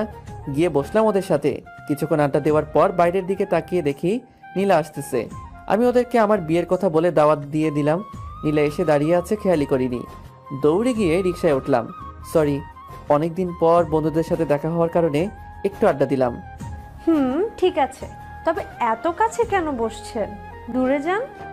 নীলার কথায় কিছুটা অপ্রস্তুত হলাম, কিছু বলতে পারলাম না। আর একটু বাইরের দিকে চেপে বসলাম। ওর কথায় পুরো বোকা বনে গেছি। বাইরের দিকে তাকিয়ে আছি। হঠাৎ নীলা টান দিয়ে তার দিকে টেনে নিল। তারপর আমার কাঁধে মাথা রাখলো। চোখ বন্ধ করে আছে। কয়েক সেকেন্ড থ মেরে কাহিনী বুঝলাম। তারপর নীলার হাত ধরে তার মায়াবী মুখটার দিকে তাকালাম। মেয়েটা লজ্জায় এখনো চোখ খুলতে পারছে না। হইছে, এবার চোখ খুলো। না, খুলবো না। কেন? আমার লজ্জা লাগে। হাই রে, এত লজ্জা আসে কোথা থেকে? জানি না, কিন্তু আমি চোখ খুলতে পারবো না। আচ্ছা, আমি চোখ বন্ধ করতেছি, এবার খুলো। আচ্ছা। নীলা চোখ খুলতেই আমি হেসে উঠলাম। কেমনে এত লজ্জা পাই বুঝি না। আপনি চোখ বন্ধ করেন না কেন? চোখ বন্ধ করলে কি এই লজ্জা মাখা মুখটা দেখতে পারতাম? ধুর, আপনার সাথে আর কথাই নাই। রিক্সা চলছে তার গতিতে, আর আমরা আমাদের ব্যস্ত শহরে প্রিয় মানুষের সাথে রিক্সায় বসে এমন খুনসুটি বা কয়জন করতে পারে? রিক্সা আর কাপড় মানেই রোমান্টিক অনুভূতি, যেটা বাইক কিংবা বড় গাড়িতে পাওয়া যায় না। জ্যামে পড়লেও কোনো সমস্যা নেই, একটু ফাঁকা পেলেই বেরিয়ে যায় রিক্সা। এই জন্য রিক্সাই বেটার। নীলাকে নিয়ে গেলাম শপিং মলে। বলো কি কি কিনবা? বেশি কিছু লাগবে না এখন, অনেক সময় পড়ে আছে, তখন আসবো। এখন শুধু একটা শাড়ি কিনবো, তারপর দুজনে মিলে কিছুটা সময় কাটাবো। আচ্ছা চলো, একটা কালো শাড়ি কিনলাম, আর আমার জন্য একটা শার্ট পছন্দ করলো তিনি। কি আর করার, কিনতে হলো। শপিং শেষ করে রেস্টুরেন্টে বসলাম। ক্ষুধা লাগছে অনেক। খাবারের অর্ডার দিয়ে বসে আছি নীলাকে নিয়ে। হঠাৎ বাঁদিকে তাকাতেই দেখি ভাইয়া আর নীলিমা দুজনে বেশ হেসে হেসে কথা বলতেছে। তাহলে নীলিমা আমাকে দেখলেই চুপচাপ আর মনমরা হয়ে যায় কেন? এমনিতে তো বেশ ভালোই হাসছে, ঘুরছে, কথা বলছে সবার সাথে। নীলা লক্ষ্য করলো ব্যাপারটা, আমি ওই দিকে তাকিয়ে আছি। আরে আপু আর ভাইয়া না? সেটাই তো দেখতেছি। আপনি বসুন, আমি আসতেছি। বলেই ওদিকে চলে গেল। কিছু বলার সুযোগই দিল না। ও গিয়ে কি জানি বলল। একটু পর ভাইয়া ডাক দিল। আমি গিয়ে বসলাম ওখানে। ভাইয়া জিজ্ঞেস করলো এখানে কি করছি। আমি বললাম আমরা শপিংয়ে করতে আসছিলাম, এখন ক্ষুধা লাগছে তাই এখানে আসলাম, খাবার এসে গেছে। নীলা আর ভাইয়া বেশ খুশি। তারা কিছু জানে না তাই চুপ হয়ে গেছি আমি আর নীলিমা। খাচ্ছি কম আর ভাবছি বেশি। কি একটা গন্ডগোল লেগে গেল আমার জীবনে। এক্স গার্লফ্রেন্ড ভাবি হতে চলেছে, আর প্রতিদিন তার সাথেই বারবার দেখা হচ্ছে। না পারছি নিজেকে আটকাতে, না পারছি কিছু বলতে। নীলিমাকে ছেড়ে এবার নীলার দিকে তাকালাম। বেশ হাসি খুশি মেয়েটা। মেয়েটার হাসিটা পাগল করার মতো। এই টানেই পড়ে থাকতে চাই, আর চাই না পুরনো মায়ায় বন্দি থাকতে। নীলিমাকে ছেড়ে এবার নীলার দিকে তাকালাম। মেয়েটা বেশ হাসি খুশি, হাসিটা পাগল করার মতো। কেমন একটা মায়া মায়া ভাব তার হাসিতে। এই হাসির মায়াই বন্দি হতে চাই। পুরনো মলিন স্মৃতির পাতায় নিজেকে বন্দি রাখতে চাই না। সে তো আমার মনের কথা বুঝিনি আমার ভালোবাসা, তাহলে কেন পড়ে থাকবো তাকে নিয়ে? এখন আমার ইচ্ছা শুধুই তাকে জ্বালানো, আর কিছু না। এখনো এতটাও নীলার মায়ায় পড়িনি, তাই হয়তো পারতেছি না। তবে পারবো, তাকে দেখিয়ে দিব। তাকে ছাড়া আমি অচল না। অবশ্য দেখানোর খুব বাকিও নাই। বিয়েটা তো কনফার্ম। অনেকক্ষণ ধরে খাবার নাড়াচাড়া করছি। ভাইয়া বুঝতে পারলো ওদের সাথে খেতে লজ্জাবোধ করছি, তাই ভাইয়া নীলিমাকে নিয়ে ওখান থেকে চলে গেল। যাওয়ার সময় অর্ধ কান্না মিশ্রিত চোখে আমার দিকে তাকালো নীলিমা। আমি নীলার হাত চেপে ধরলাম তাকে দেখানোর জন্য। নীলার চোখ বড় বড় করে তাকালো। আমি আরো শক্ত করে চেপে ধরলাম তার হাত। নীলিমার চোখে খুব কষ্ট হচ্ছে নাকি জ্বলছে, যাই হোক, তার চোখে জল দেখে মনটা একটু হলেও শান্তি পেল। জানি না কেন, তবে প্রতিশোধ নিতে আমার খারাপ লাগছে না। পৈশাচিক একটা আনন্দ হচ্ছে। সেও তো করেছে, আমার ভালোবাসা ইমোশন সব নিয়ে খেলেছে, তখন সেও মজা নিছে। এখন না হয় কিছুটা সময় আমিও খেললাম। নীলিমা চলে গেছে ভাইয়ার সাথে। নীলা হাত ধরে টানাটানি করতেছে। তাকিয়ে দেখলাম বেশ শক্ত করে ধরেছি। ইস, কাচের চুড়িটা আর একটু হলে হাতটা কেটে যেত। লাল হয়ে গেছে। তাকিয়ে দেখি তার চোখেও জল। মেয়েদের চোখে এত জল কোথা থেকে আসে কে জানে। সরি, খেয়াল করিনি। ব্যথা পাইছো তুমি? নীলা মাথা নাড়িয়ে বলল। না সূচক উত্তর দিল। অথচ তার চোখ দেখে স্পষ্ট বোঝা যাচ্ছে সে ব্যথা পাইছে। আমি হাতটা আলতো করে ধরলাম। এবার হাতটা কাছে টেনে নিয়ে আলতো করে একটা কিস করলাম। এবার চোখ দিয়ে পানি বেরিয়ে গেছে তার। লজ্জায় মাথা নিচু করে ফেলেছে অলরেডি। সত্যি বলতে তার এই লজ্জা মাখা চেহারাটা দেখতে আমার সবচেয়ে বেশি ভালো লাগে। নিজেকে হারিয়ে ফেলতে ইচ্ছা করে। তার চোখের দিকে তাকালে বুঝতে পারি কতটা গভীরতা আছে, যেখানে আমি একবার পড়ে গেলে যখন তখন হারিয়ে যাব। সত্যি কিছু মানুষের চোখ আছে যেগুলা অত্যন্ত গভীর এবং মায়া ভরা। একটা মানুষকে বশ করার জন্য শুধু চোখের দিকে তাকিয়ে তার মায়া ভরা হাসিটাই যথেষ্ট। নীলার চাহনিটা পাগল করার মতো। এই যে, কোথায় হারালেন আবার? তোমার চোখে। কি সব বলেন আপনি? বুঝি না কিছুই। আমি প্রেমের ভাষায় কথা বলি, আমাকে ভালোবাসো, সব বুঝতে পারবে। ঠিক আছে, শিখিয়ে দেন কিভাবে ভালোবাসতে হয়। সত্যি শিখাবো? হ্যাঁ। ভেবে বলো শিখাবো। না, আপনার সাথে থাকলে এমনিতেই শিখে যাব। ও আচ্ছা, তাই নাকি? তাহলে তো সাথে সাথেই থাকা লাগবো। এবার চলুন, সন্ধ্যা হয়ে গেছে, বাসায় যেতে হবে। চলো। বিল দিতে গিয়ে শুনলাম ভাইয়া বিল দিয়ে গেছে। বাহ, ভালো কাজ করছে, কিছু টাকা বেঁচে গেল। বাইরে এসে রিক্সা নিতে গেলে নীলা বাধা দিয়ে বলল, রিক্সা না, হেঁটেই যাব। 1 ঘন্টা সময় লাগবে হাঁটলে। তো চলুন, 1 ঘন্টা হাঁটবো আপনার সাথে, আমার কোনো সমস্যা নাই। আপন মনে হেসে উঠলাম। মেয়েটা মনে হয় প্রেমের ভাষা শেখার চেষ্টা করতেছে। চেষ্টা করতে থাকুক, ক্ষতি কি? ব্যস্ত রাস্তার পাশে হেঁটে চলেছি দুজন। নীলার হাতের সাথে আমার হাতের ছোঁয়া লাগছে বারবার। অনুভব করতেছি তাকে। ভেতর থেকে কেমন একটা ফিল হচ্ছে বলে বোঝানো যাবে না।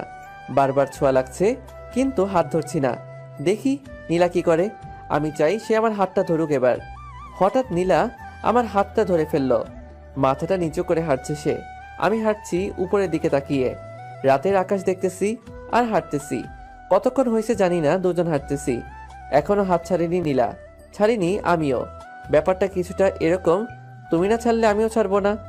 মেইন রোড ছেড়ে এবার বাসার রাস্তায় হাঁটতেছি। নীলা হাঁটতে পারতেছে না, একটু পরপর দাঁড়িয়ে পড়ছে। বুঝতে পারলাম কষ্ট হচ্ছে হাঁটতে। কি হয়েছে? পা ব্যথা করতেছে, হাঁটতে পারছি না। রিক্সা নিব? না, তাহলে কষ্ট হলেও হাঁটবো আপনার সাথে সারাটা রাস্তা। বাকি জীবনটা তো আপনার সাথেই হাঁটতে হবে। এখন থেকেই না হয় শুরু করে দেই। তুমি অলরেডি প্রেমের ভাষা শিখে গেছো? হয়তো, কিন্তু আমি সত্যিই চাই আপনার সাথে জীবনের বাকি রাস্তাটা পার করতে। এবার আর কোনো কথা না বলে নীলাকে কোলে তুলে নিলাম। পুতুলের মতো মেয়েটা বুকে মাথা রেখে চোখ বন্ধ করে চুপচাপ শুয়ে আছে। লজ্জায় কাঁপছে মেয়েটা। কিছুটা ভয়ে ভয়ে জিজ্ঞেস করলো, এটা কি করলেন? বাকি রাস্তাটা তো আমার সাথে হাঁটবে। এখন যদি পায়ে ব্যথা করে তাহলে বাকি রাস্তা কিভাবে হাঁটবে? তাই একটু সাহায্য করলাম তোমাকে। মানুষ দেখছে তো। এটা মেইন রোড না, আশেপাশে একটা মানুষ নাই। তারপরও আমার লজ্জা লাগতেছে। আমি হেঁটে যাব, নামিয়ে দিন আমাকে। লজ্জা লাগলে চোখ বন্ধ করে থাকো। নীলাও চুপ, আমিও চুপ। নিঃশব্দে হেঁটে চলেছি আমি। আকাশে মেঘ জমেছে, শুধু বৃষ্টি নামাটাই বাকি। তুমি চাইলে বৃষ্টি, মেঘও ছিল রাজি, অপেক্ষা শুধুই বর্ষণের। হঠাৎ ঝুম করে বৃষ্টি নেমে গেল, খারাপ হতো না। আজ হঠাৎ বৃষ্টিটাকে খুব মিস করতেছি। যদি বৃষ্টি নামতো। মনে মনে প্রার্থনা করতেছি যাতে বৃষ্টি নামে। হঠাৎ মেঘের গর্জনে নীলা আমাকে শক্ত করে জড়িয়ে ধরল। তারপর শুরু হলো বৃষ্টি। আল্লাহকে মনে মনে ধন্যবাদ জানালাম। নীলা মেঘের গর্জনে এখনো ভয় চুপসে আছে, সেই সাথে অঝরে বৃষ্টি। দুজনে ভিজে একাকার। ইচ্ছে হচ্ছে নীলাকে একটা কিস করি, কিন্তু না, এসব করলে পাপ হবে, পাপ। বিয়ের আগে কিস করব না। আর তো মাত্র কয়টা দিন, তারপর না হয় একসাথে বৃষ্টিতে ভিজা যাবে। 1000বার কিস করলেও কোনো বাধা থাকবে না। আজকে না, আজকে নিজেকে সামলাবো যেভাবেই হোক। নীলা আর আমি দুজনে ভিজে গেছি। মেয়েটা বৃষ্টিতে ভিজে কাঁপতেছে, ঠান্ডা লাগতেছে মনে হয়। সামনে একটা চায়ের দোকান, নির্জন রাস্তা। রাতের বেলা খুব কম মানুষই থাকে সেখানে। দোকানে গিয়ে দাঁড়ালাম। নীলা ছাড়ছে না আমাকে। নিচে নামিয়ে দিয়েছে, কিন্তু এখনো শক্ত করে জড়িয়ে ধরে আছে। দোকানে আরেক জোড়া প্রেমিক প্রেমিকা, তারা 1 কাপে দুজনে চা খাচ্ছে। নীলা, চা খাবা? না, আপনি খান, আমি এভাবেই থাকবো। আচ্ছা থাকো, আমি চা খাই তাহলে। মামা, 1 কাপ দুধ চা। ঝুম বৃষ্টি আর মামার চা বানানোর টুংটাং শব্দ খারাপ লাগছে না, অন্যরকম অভিজ্ঞতা। চা খেতে খেতে নীলাকে প্রশ্ন করলাম, ঠান্ডা লাগছে না? একটু। ফোনটা বের করে দেখলাম 8টা বেজে গেছে। রাফিকে কল দিয়ে বলে দিলাম আজকে আসতে পারবো না, বিয়ের দিন সব বলবো। ফোনটা রাখতে একটা গাড়ি এসে দাঁড়ালো দোকানের সামনে। গাড়ির কাজ খুলে ভাইয়া ডাক দিল গাড়িতে ওঠার জন্য। শালার এই নীলিমার সাথে বারবার দেখা কেন হয় আমার? নীলা এখনো ছাড়েনি আমাকে, আর মনে হয় ছাড়বেও না। এমন একটা ছক কষেছে মাথায়। নীলাকে আবারও কোলে তুলে নিলাম। গাড়ির ভিতর থেকে ভাইয়া আর ভাবি মানে নীলিমা দুজনেই দেখছে ব্যাপারটা। নীলিমার অবস্থা করুন, ওর চেহারাটা দেখে হাসি পাচ্ছে। নীলাকে গাড়িতে নিয়ে বসালাম। এখনো ছাড়েনি আমাকে, তার এখন লজ্জা লাগতেছে না। ভাইয়া তার বড় বোনের সামনে সে আমাকে জড়িয়ে ধরে আছে। এমনিতে তো অল্পতেই লজ্জা লাল হয়ে যায়। ভাইয়া গাড়ি চালাচ্ছে। হঠাৎ সামনে তাকিয়ে দেখি নীলা গাড়ির ভিতরের গ্লাসটায় তাকিয়ে আমাদের দেখছে। দেখুক, তাতে আমার কি? আমি তো ভালোবেসে ফেলেছি নীলাকে। নীলা চোখ বন্ধ করে আমাকে জড়িয়ে ধরে আছে। ভাইয়া গাড়ি চালানোতে ব্যস্ত, আর নীলিমা আমাদের দেখছে। আমি নীলার কপালে হাত রাখলাম। হালকা জ্বর মনে হলো, সারা শরীর ভেজা। তার শার্টটা খুলে নিজের হাতে তার মাথা মুছে দিলাম। গ্লাসে তাকিয়ে দেখি নীলিমার চোখে পানি। বৃষ্টির পানি নাকি? বুঝলাম না কিছুই। কাঁদতে থাকুক, কেবল তো শুরু, আরও অনেক কাঁদতে হবে। সবকিছু শোধ দিব, তারপর দূরে সরে যাব। ভাইয়া বাসার সামনে এসে নেমে গেল, আর আমাকে বলে গেল ওদের দুজনকে বাসায় নামিয়ে দিয়ে আসতে। আমি নীলার থেকে নিজেকে ছাড়িয়ে নিয়ে সামনে গিয়ে বসলাম। নীলিমা পাশে বসা, আর নীলা পিছনে। নীলা চোখ বন্ধ করে শুয়ে আছে। মনে হচ্ছে দুইটা মেয়েই আমার, কিন্তু আমি তো একজনকে চাই। আমি তো নীলাকে চাই, নীলিমাকে না। আমি সামনে তাকিয়ে গাড়ি চালাচ্ছি। নীলিমা অবাক হয়ে তাকিয়ে আছে আমার দিকে। হয়তো ভাবতেছে কিভাবে এতটা কঠোর হলাম, কিন্তু সে তো জানে না তার ছেড়ে দেওয়া আমাকে কতটা কষ্ট দিচ্ছে। কষ্ট পেতে পেতে আজ আর তার কষ্ট আমাকে কাঁদায় না। তবে কিছু স্মৃতি আছে যেগুলো মনে পড়লে না চাইলেও চোখে জল চলে আসে। নীলার বাসার সামনে এসে গাড়ি দাঁড় করালাম। তারপর আমি গাড়ি থেকে নেমে গাড়ি আনলক করলাম। নীলিমা বের হয়ে বাসার ভিতরে ঢুকে দাঁড়ালো। এবার আমার পালা। নীলাকে আবারও কোলে তুলে নিলাম। নীলিমা তাকিয়ে দেখতেছে আমাদের। নীলার দিকে তাকিয়ে মুচকি হাসলাম। মেয়েটা লজ্জা পেয়ে আমার বুকে মুখ লুকালো। বাসার ভিতরে এসে নীলাকে নামিয়ে দিলাম। তারপর নীলিমাকে বললাম, ভাবি, নীলা তো বৃষ্টিতে ভিজছে, আর শরীরে হালকা জ্বর ভাব, একটু মেডিসিন খাওয়াই দিয়ে ওকে। আচ্ছা। নীলিমা দ্রুত ভিতরে ঢুকে গেল। আমিও নীলাকে বিদায় দিয়ে চলে আসলাম। বাসায় এসে ফ্রেশ হয়ে একটু বিশ্রাম নিলাম। রাতে খাবার টেবিলে বসতেই আব্বু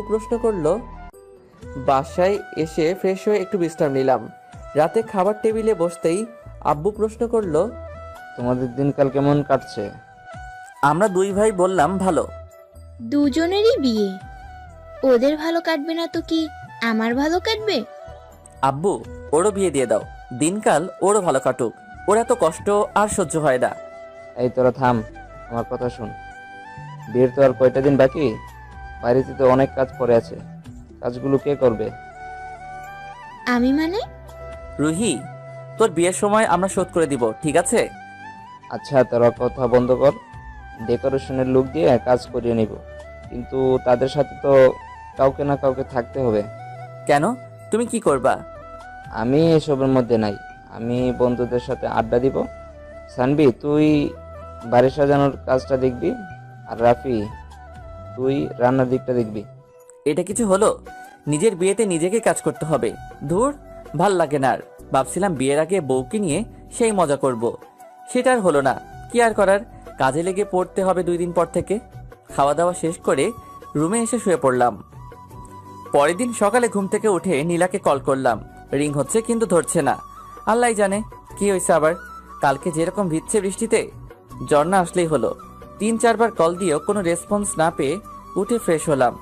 রুমে এসে দেখি ফোনে 2 বার কল করেছিল নীলা। আমি আবার কল করে বলে দিলাম আজকে লেকের পাড়ে আসতে, দেখা করব। ফোনটা রেখে আবারও ঘুম, কিন্তু বেশিক্ষণ ঘুমাতে পারলাম না। আম্মু এসে ডেকে গেছে। খাওয়া হয় নাই এখনো, ভালো লাগতেছে না, তাই খাওয়া হয় নাই। ঘড়িতে তাকিয়ে দেখি 12টা 24, আজান দিতেছে, নামাজে যেতে হবে। তাড়াতাড়ি গোসল করে পাঞ্জাবি পরে বের হয়ে গেলাম। নামাজ শেষ করে লেকের ধারে গেলাম। নীলা আসেনি এখনো, বসে আছি একা একা। ক্ষুধা লাগছে প্রচুর। গতকাল রাতে খাইছি, সকাল থেকে কিছুই খাওয়া হয়নি। একা একা বসে থাকতে ভালো লাগতেছে না।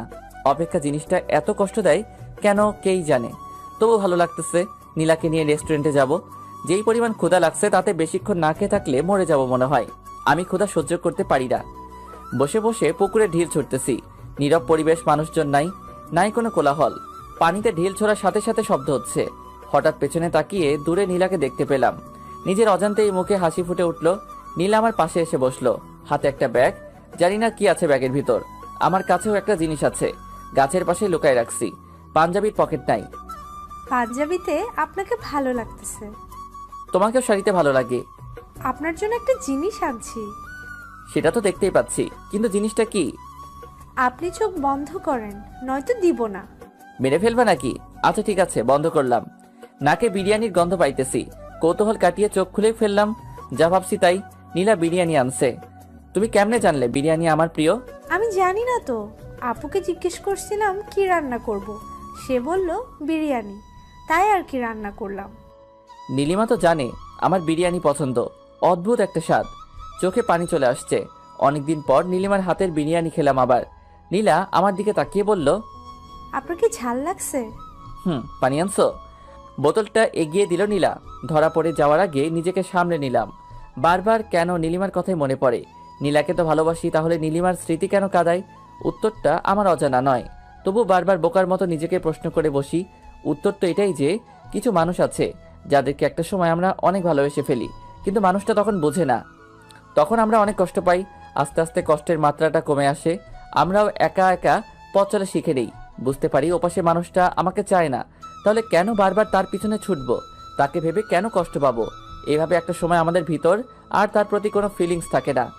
সত্যি কোনো ফিলিংস থাকে না, আর কান্না পায় না তার কথা মনে হলে, বরং হাসি পায়। নিজেকে অনেক বোকা মনে হয়। নিজের কর্মকাণ্ডগুলোকে, নিজের পাগলামির কথা মনে পড়ে, তখন সত্যি আমরা হাসি। কারণ তখন আমরা নিজেদের নিয়ে ভাবতে শিখে গেছি, বাঁচতে শিখে গেছি একা একা। বাইরে বাইরে আমরা অনেক হ্যাপি হয়তো, কিন্তু ভিতরে অনেকটা মৃত মানুষের মতো হয়ে যাই। আমরা হাসি খেলি, বন্ধুদের সাথে ঘুরতে যাই, পার্টি করি, সারাদিন আমরা সব করি, কিন্তু রাত হলে না। সেই মানুষটার কিছু স্মৃতি চোখের সামনে ভেসেই ওঠে। তখন কান্না পাই না, দীর্ঘশ্বাস উঠে আসে। ঠিক তখন নিজেকে কি বোঝায় জানেন? আজকে অনেক ক্লান্ত লাগতেছে, ঘুমিয়ে পড়ি। এভাবেই চলে দিন। কিন্তু এমনও কিছু স্মৃতি আছে যেগুলো মানুষকে কাঁদায়, ঠিক সেই স্মৃতিগুলোর মধ্যে এটা একটা। তাই আমি কাঁদি, তার কথা বারবার মনে পড়ে। কি ব্যাপার, খাচ্ছেন না কেন? কই, খাইতেছি তো। সে কখন থেকে দেখতেছি ভাবতেছেন। কি ভাবে না তো? ভাবতেছি কবে এই মেয়েটাকে নিয়ে একসাথে থাকবো, দুজনে মিলে রান্না করব, তারপর খাবো। আর তো মাত্র কয়দিন, এত তাড়াহুড়া কেন? আমার তো মনে হচ্ছে এখনই বিয়ে করে ফেলি। আমার মনে হচ্ছে এখন না, আরো 1 বছর পর করি। কেন 1 বছর পর? কেন? এই 1 বছর প্রেম করব, তারপর বিয়ে। ঠিক আছে, তাহলে আব্বুকে বলি এখন বিয়ে করব না। আরে না, এমনি বলছি। বুঝি বুঝি, সবই বুঝি। কি বুঝেন? এই যে তুমি ভয় পাইতেছো 1 বছরে যদি অন্য কারো হয়ে যায়। ঘোড়ার ডিম বুঝেন? ওইটা আবার কি, খায় না পরে? বুঝবেন না কি করে? বুঝাই বলো। বিয়ের পর বলবো। না, এখন শুনবো। বলছি না বিয়ের পর বলবো। বলেই রাগী লোক নিয়ে তাকালো। হাই হাই, মেয়ে দেখি রাগও করতে পারে। রাগলে তো দারুণ লাগে, চোখগুলো গোল আলুর মতো হয়ে যায়, বাচ্চাদের মতো লাগে। তুমি রাগও করতে পারো? আমি কি এলিয়েন যে রাগ করতে পারবো না? না, আসলে আমি ভাবছিলাম তুমি রাগ করতে পারো না। শুনেন, আমি অনেক রাগী, ঠিক আছে? বিয়ের পর দেখেন। আচ্ছা, দেখা যাবে কত রাগ আছে তোমার। আচ্ছা, এবার সরুন। ঘেঁষতে ঘেঁষতে তো একদম কাছেই চলে এসেছেন। আমার বউ, আমি কাছে আসবো না? শুনেন, এখনো বিয়ে হয়নি, ঠিক আছে? আচ্ছা ঠিক আছে, হয় নাই হবে, তাই না? আগে হোক, তারপর কাছে আসেন। বাহ, কালকে তো এমনভাবে জড়িয়ে ধরেছিলা যেন আমাদের 5-7 বার বিয়ে হয়েছে, আর আজকে তো চিনতেছই না। আরে কালকের কথা বাদ, ভয় পাইছিলাম তাই ছাড়িনি, নইলে আপনার মতো বান্দরকে কে জড়িয়ে ধরবে? কি আমি বান্দর? না তো কি, দেখেন হাত ধরে ফেলছেন। আচ্ছা ঠিক আছে, ছাড়লাম, যাও, আর ধরবো না। আমি একটু দূরে সরে বসলাম। এবার নীলা ঘেঁষতে লাগলো। কি ব্যাপার, এদিকে আসতেছো কেন? এমনি ওখানে রোদ, তাই এদিকে আসলাম। নীলা একটা জিনিস দেখাবো, দেখবা? কি? ওই যে দেখো মাকড়সা। নীলা চিৎকার করে উঠেই আমার দিকে আসলো। ওকে দেখে আমিও উঠে দৌড় দিলাম। নীলা আমার পেছনে পেছনে দৌড়াতেছে আর চিৎকার করতেছে। আমি ভাবলাম আমি কেন দৌড়াইতেছি। আমি দাঁড়াতেই নীলা এসে জড়িয়ে ধরলো। নীলা, ছাড়ো আমাকে। না, মাকড়সা। আমাদের তো এখনো বিয়েই হয় নাই, জড়িয়ে কেন ধরছো? হয় নাই তো, হবে। আগে হোক তারপর ধইরো। প্লিজ, আমি ভয় পাই মাকড়সা। আরে নাই তো, এমনি বলছি। তার মানে আপনি মিথ্যা বলে আমাকে ভয় দেখাচ্ছেন? মাঝে মাঝে একটু একটু মিথ্যা বললে কিছু হয় না। আপনি থাকেন, আমি গেলাম। আরে ওষুধগুলো তো নিয়ে যাও। নীলা ওষুধগুলো নিয়ে দ্রুত হেঁটে চলে গেল। পেছন থেকে তার চলে যাওয়া দেখতে লাগলাম। বেশ রাগী মেয়েটা। প্রথমে তো ভাবছিলাম শান্তশিষ্ট ভদ্র একটা মেয়ে, এখন তো দেখি পুরা উল্টা, রাগের ডিব্বা একটা। আমি একটা রিক্সা নিয়ে নীলার পেছনে পেছনে যেতে লাগলাম। মামাকে বললাম আস্তে চালাতে। মামাও বুঝে ফেললো ব্যাপারটা, আস্তে আস্তে রিক্সা চালাতে লাগলো। নীলা একটু পরপর পেছনে তাকিয়ে দেখছে। আমি বললাম, এই যে মিস, রিক্সায় ওঠেন, এইভাবে আর কতক্ষণ হাঁটবেন? আপনার সাথে যাব না আমি, আপনি একাই যান।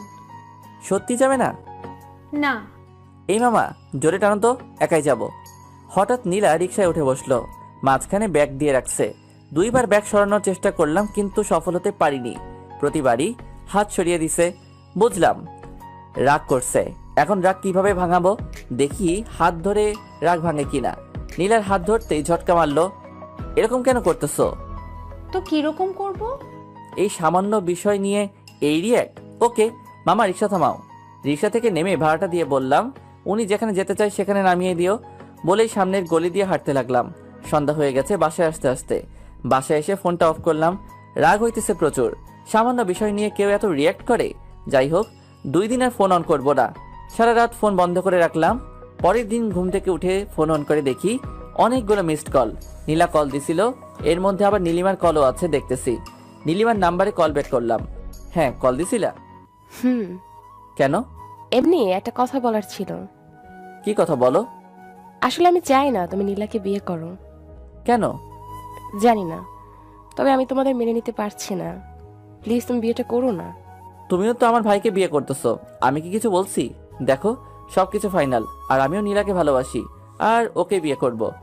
কিন্তু সানভি, তুমি আমার ভাবি। সানভি, আমাকে মাফ করে দেওয়া যায় না? কিসের জন্য? তোমাকে কষ্ট দিয়েছিলাম এজন্য। এটা কোনো কথা বললেন? সে কবে কি হয়েছে সেটা নিয়ে এখনো পড়ে আছেন? আমি ওইসব ভুলে গেছি অনেক আগেই। তুমি বিয়েটা করো না প্লিজ। ফোন রাখুন, নীলা কল দিতেছে। কলটা কেটে দিলাম আর নীলিমার নাম্বারটা ব্লক লিস্টে রেখে দিলাম। ওই রকম করলে হয়তো সত্যি বিয়েটা করা হবে না। রিস্ক নিতে চাই না কোনো। নীলাকে কল দিলাম। কি হয়েছে, কল দিছিল কেন? ফোন বন্ধ ছিল কেন? চার্জ ছিল না। মিথ্যা। মিথ্যা কেন বলবো? কারণ রাগ করে আছেন তাই। রাগ তো তুমি করে আছো, আমি না। হ্যাঁ, আমি রাগ করছিলাম কিন্তু পরে আবার আপনি রাগ করছেন। তো কল দিছো কেন ওইটা বলো। ভালোবাসি তাই। কালকে মামার সামনে রিক্সায় বুঝিয়ে দিছো কতটা ভালোবাসো। আরে তখন তো রেগেছিলাম তাই। ভালো করছো। আচ্ছা রাখি, আমি পরে কথা হবে। ব্রাশ করবো এখন। পরে আগে ভালোবাসি বলবেন তারপর? পারবো না। তার মানে আপনি আমাকে ভালোবাসেন না? জানি না। ঠিক আছে, যান, রাখেন, কথা বলতে হবে না, বাই। ভালোবাসি। কাকে? তোমাকে।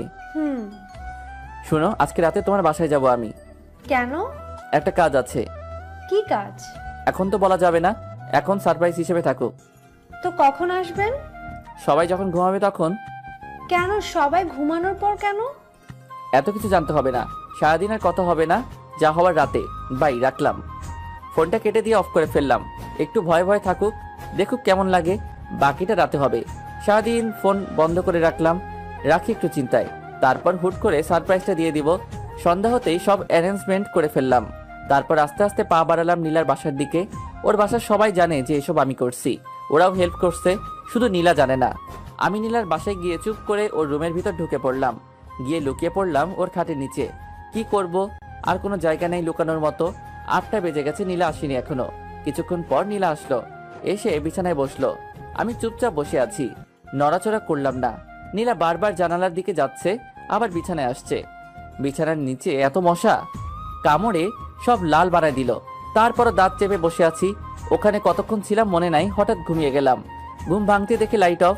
ফোনের দিকে তাকিয়ে দেখি 11টা 47 বাজে, আর নীলার কল আসছিল অনেকগুলো।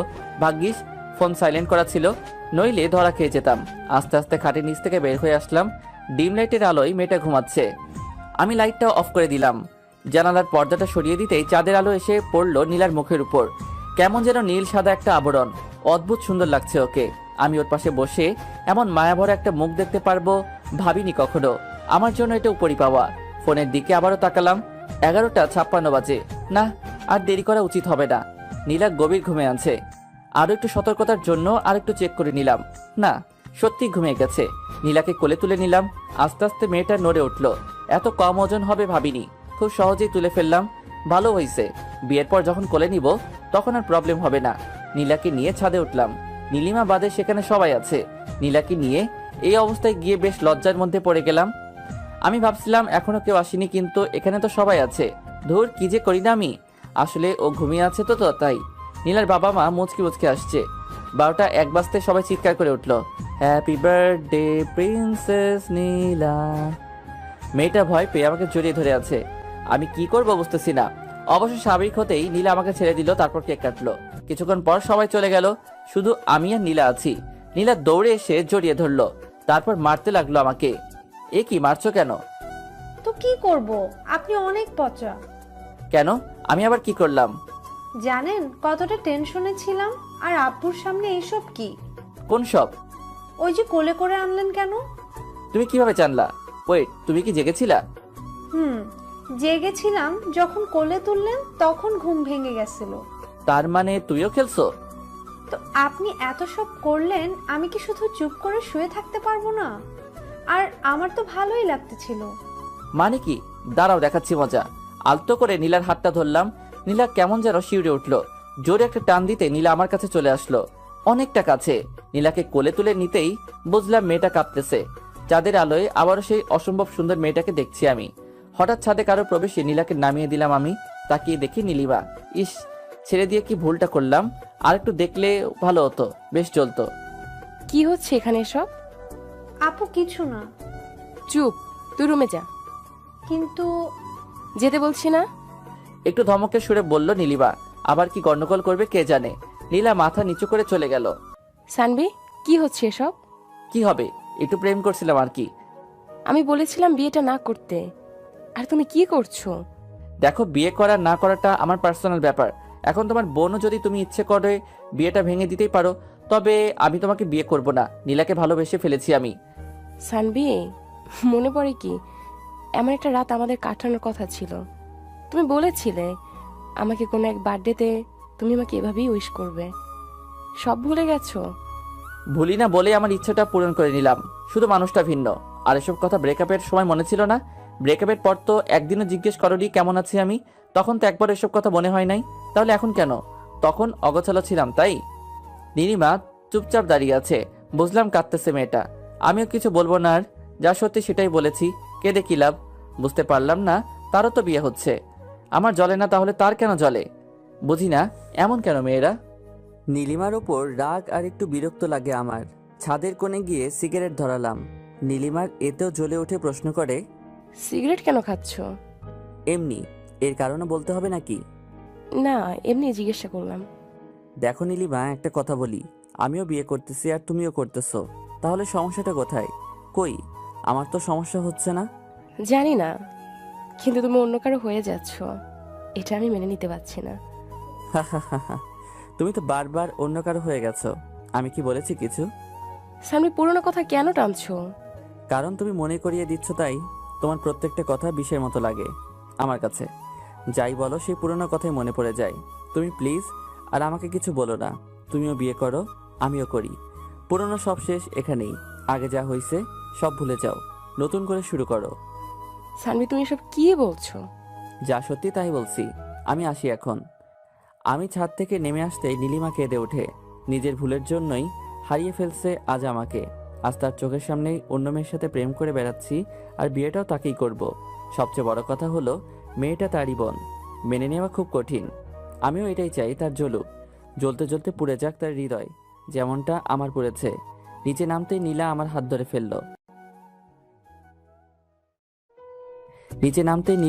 ধরে ফেললো। আপু কি বললো? বলল যে রোমান্স একটু কম করতে। ছি, কি বলেন এসব? সত্যি ভাবি, আমার বেশ ভালো। যান, এবার গিয়ে শুয়ে পড়ুন। কোথায়? তোমার রুমে? না, সামনের ঘরে। তোমার সাথে থাকি না? বিয়ের পর থাইকেন, এখন যান। নীলা কিছুটা ধাক্কা দিয়ে রুমে পাঠিয়ে দিল আমাকে। দরজা বন্ধ করার আগে বললাম, নীলা, একটা পাপ্পি দিয়ে যাও। হবে না। একটা দিবা শুধু? আমি পারি না। তাহলে আমি করব? না, করতেছি। নীলা আমার ঠোঁটের উপর হাত রেখে একটা কিস করে দৌড়ে পালালো। কি দুষ্টু মেয়েরে বাবা, একটা পাপ্পি দিতে বলছে আর কি করলো। এসব বুদ্ধি হুট করে কিভাবে আসে বুঝি না।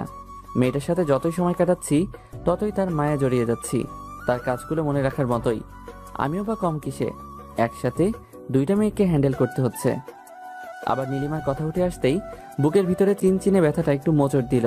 মনে পড়ে গেল সেই স্মৃতিগুলো, যেগুলো নীলার সাথে কখনো হবে না। এমন কিছু জিনিস আছে যা নীলা কখনো করতে পারবে না। প্রত্যেকটা মানুষের আলাদা আলাদা বিশেষত্ব থাকে, যা অন্য মানুষের থাকে না। তেমনি নীলিমার অনেক জিনিস ছিল যা নীলার মধ্যে নেই। এসব না ভেবে ঘুমিয়ে গেলাম। ভোর হতেই বের হয়ে গেলাম। বিয়ের আগে শ্বশুর বাড়িতে থাকার কথা মানুষ শুনলে খারাপ বলবে, তাই 8টা বাজতেই নীলা কল দিল। কই আপনি এখন? বাসায়। কেন? চলে আসছেন কেন? আরে বিয়ের আগে শ্বশুর বাড়ি থাকলে মানুষ কি ভাববে, তাই চলে আসলাম। আমি খিচুড়ি রান্না করতে চাইছিলাম আপনার জন্য, আর আপনি চলে আসলেন। এক কাজ করো, তুমি রান্না করে নিয়ে আসো। আজকে তো বের হতেই হবে, শপিং করতে হবে না? আর 2 দিন পর বিয়ে। আচ্ছা ঠিক আছে, রাখি এখন তাহলে। মেয়ে মানুষ এত সহজে কাঁদে কিভাবে? এজন্যই হয়তো ছলনা করতে পারে। চোখের জলই তাদের অশ্রু। খুব সহজে বিশ্বাস করানোর জন্য এই চোখের পানি যথেষ্ট, আর কিছু লাগে না। যাই হোক, ফ্রেশ হয়ে এসে খাওয়া দাওয়া করলাম। বাড়িতে ব্যস্ততা প্রচুর। বাড়ি সাজানো হচ্ছে, ডেকোরেশনের লোক এসেছে আজকে। হই হুল্লোড়, চিৎকার চেঁচামেচিতে পুরো বাড়ি মাথায় উঠেছে। খাওয়া দাওয়া করে গাড়ি নিয়ে বের হয়ে পড়লাম আমি আর ভাইয়া। সব শপিং আজকে শেষ করতে হবে, এরপর আর সময় কই। দুজনে বের হয়ে পড়লাম। বাসার সামনে থেকে নীলিমা আর নীলাকেও নিয়ে নিলাম। সামনে ভাই আর ভাবি, আর পেছনে আমি আর নীলা। নীলা খিচুড়ি টিফিন বের করতেই মাথায় দুষ্ট বুদ্ধি চাপলো। এই সুযোগে নীলিমাকে আরেকটু জ্বালানো যাক। নীলাকে বললাম খাইয়ে দিতে। ভাইয়া গাড়ি চালানোতে ব্যস্ত, আর ওদিকে নীলিমা লুকিং গ্লাসে আমাদের দেখছে। নীলা খাইয়ে দিতেই ওর হাতে আলতো করে কামড় দিলাম। নীলা একটু হাসলো, তারপর আবার খাইয়ে দিতে লাগলো। আমি আবারও কামড় দিলাম। নীলা লজ্জা পাচ্ছে, আর আমি মজা নিতেছি। ওদিকে নীলিমা রাগে ফুলতেছে শুধু। রাগলে নীলিমাকে অনেক ভালো লাগে, তবে আমার হাসি পায় এখন। সেও তো পারে ভাইয়ার জন্য কিছু রান্না করে আনতে। আমি খাওয়া শেষ করে নীলার আঙুল চুষতে লাগলাম। নীলিমার দিকে তাকিয়ে দেখি চোখ দিয়ে জল বেরোবে বেরোবে এমন অবস্থা। না, আর জানানো যাবে না, এরপর সমস্যা হয়ে যাবে। অনেক কিছু কিনলাম, পকেট প্রায় ফাঁকা হয়ে গেল। মেয়েদের এত জিনিস যে আগে সকালে আসছি, অথচ দুজনের শপিং এখনো শেষ হয়নি। সন্ধে হয়ে আসলো প্রায়। বিরক্ত লাগে না এদের? সারাদিন ধরে শুধু ঘোরাচ্ছে, মনে হচ্ছে পুরো মলটাই কিনে নিবে আজকে। অবশেষে সন্ধে 8টায় তাদের শপিং শেষ হলো। দুজনকে বাসার সামনে এনে নামিয়ে দিলাম। যাওয়ার আগে নীলার ডেকে একটা পাপ্পি দিয়ে বিদায় জানালো। গতকালকেরটা আজকে দিয়ে দিল। হি হি হি। বেচারা ভাইয়াকে কেউ কিছু দিল না। ভাইয়া আর আমি বাসায় চলে আসলাম। বাসার কাজ অনেকটা হয়ে গেছে, মাঝখানে বাকি কালকের দিন, তারপরই বিয়ে। রাতে খেয়ে ঘুমিয়ে পড়লাম। দেখতে দেখতে মাঝখানে দিনটা ব্যস্ততার মাঝখানে কেটে গেল। আজ বিয়ে, অথচ আমার মনে হচ্ছে না আজকে আমার বিয়ে। ওদিকে সারা বাড়িতে হই হুল্লোড়।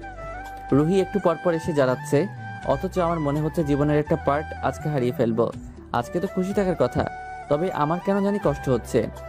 স্বাভাবিক কি নাকি অস্বাভাবিক কিছু বোঝার ক্ষমতা হারিয়ে ফেলেছি। নীলিমার কথা খুব মনে পড়ছে। সত্যি খুব ভালোবাসতাম মেয়েটাকে, হয়তো এখনো বাসি, তাই তো কষ্ট হচ্ছে। তবে ওর চাইতে নীলাকে বেশি ভালোবেসে ফেলেছি।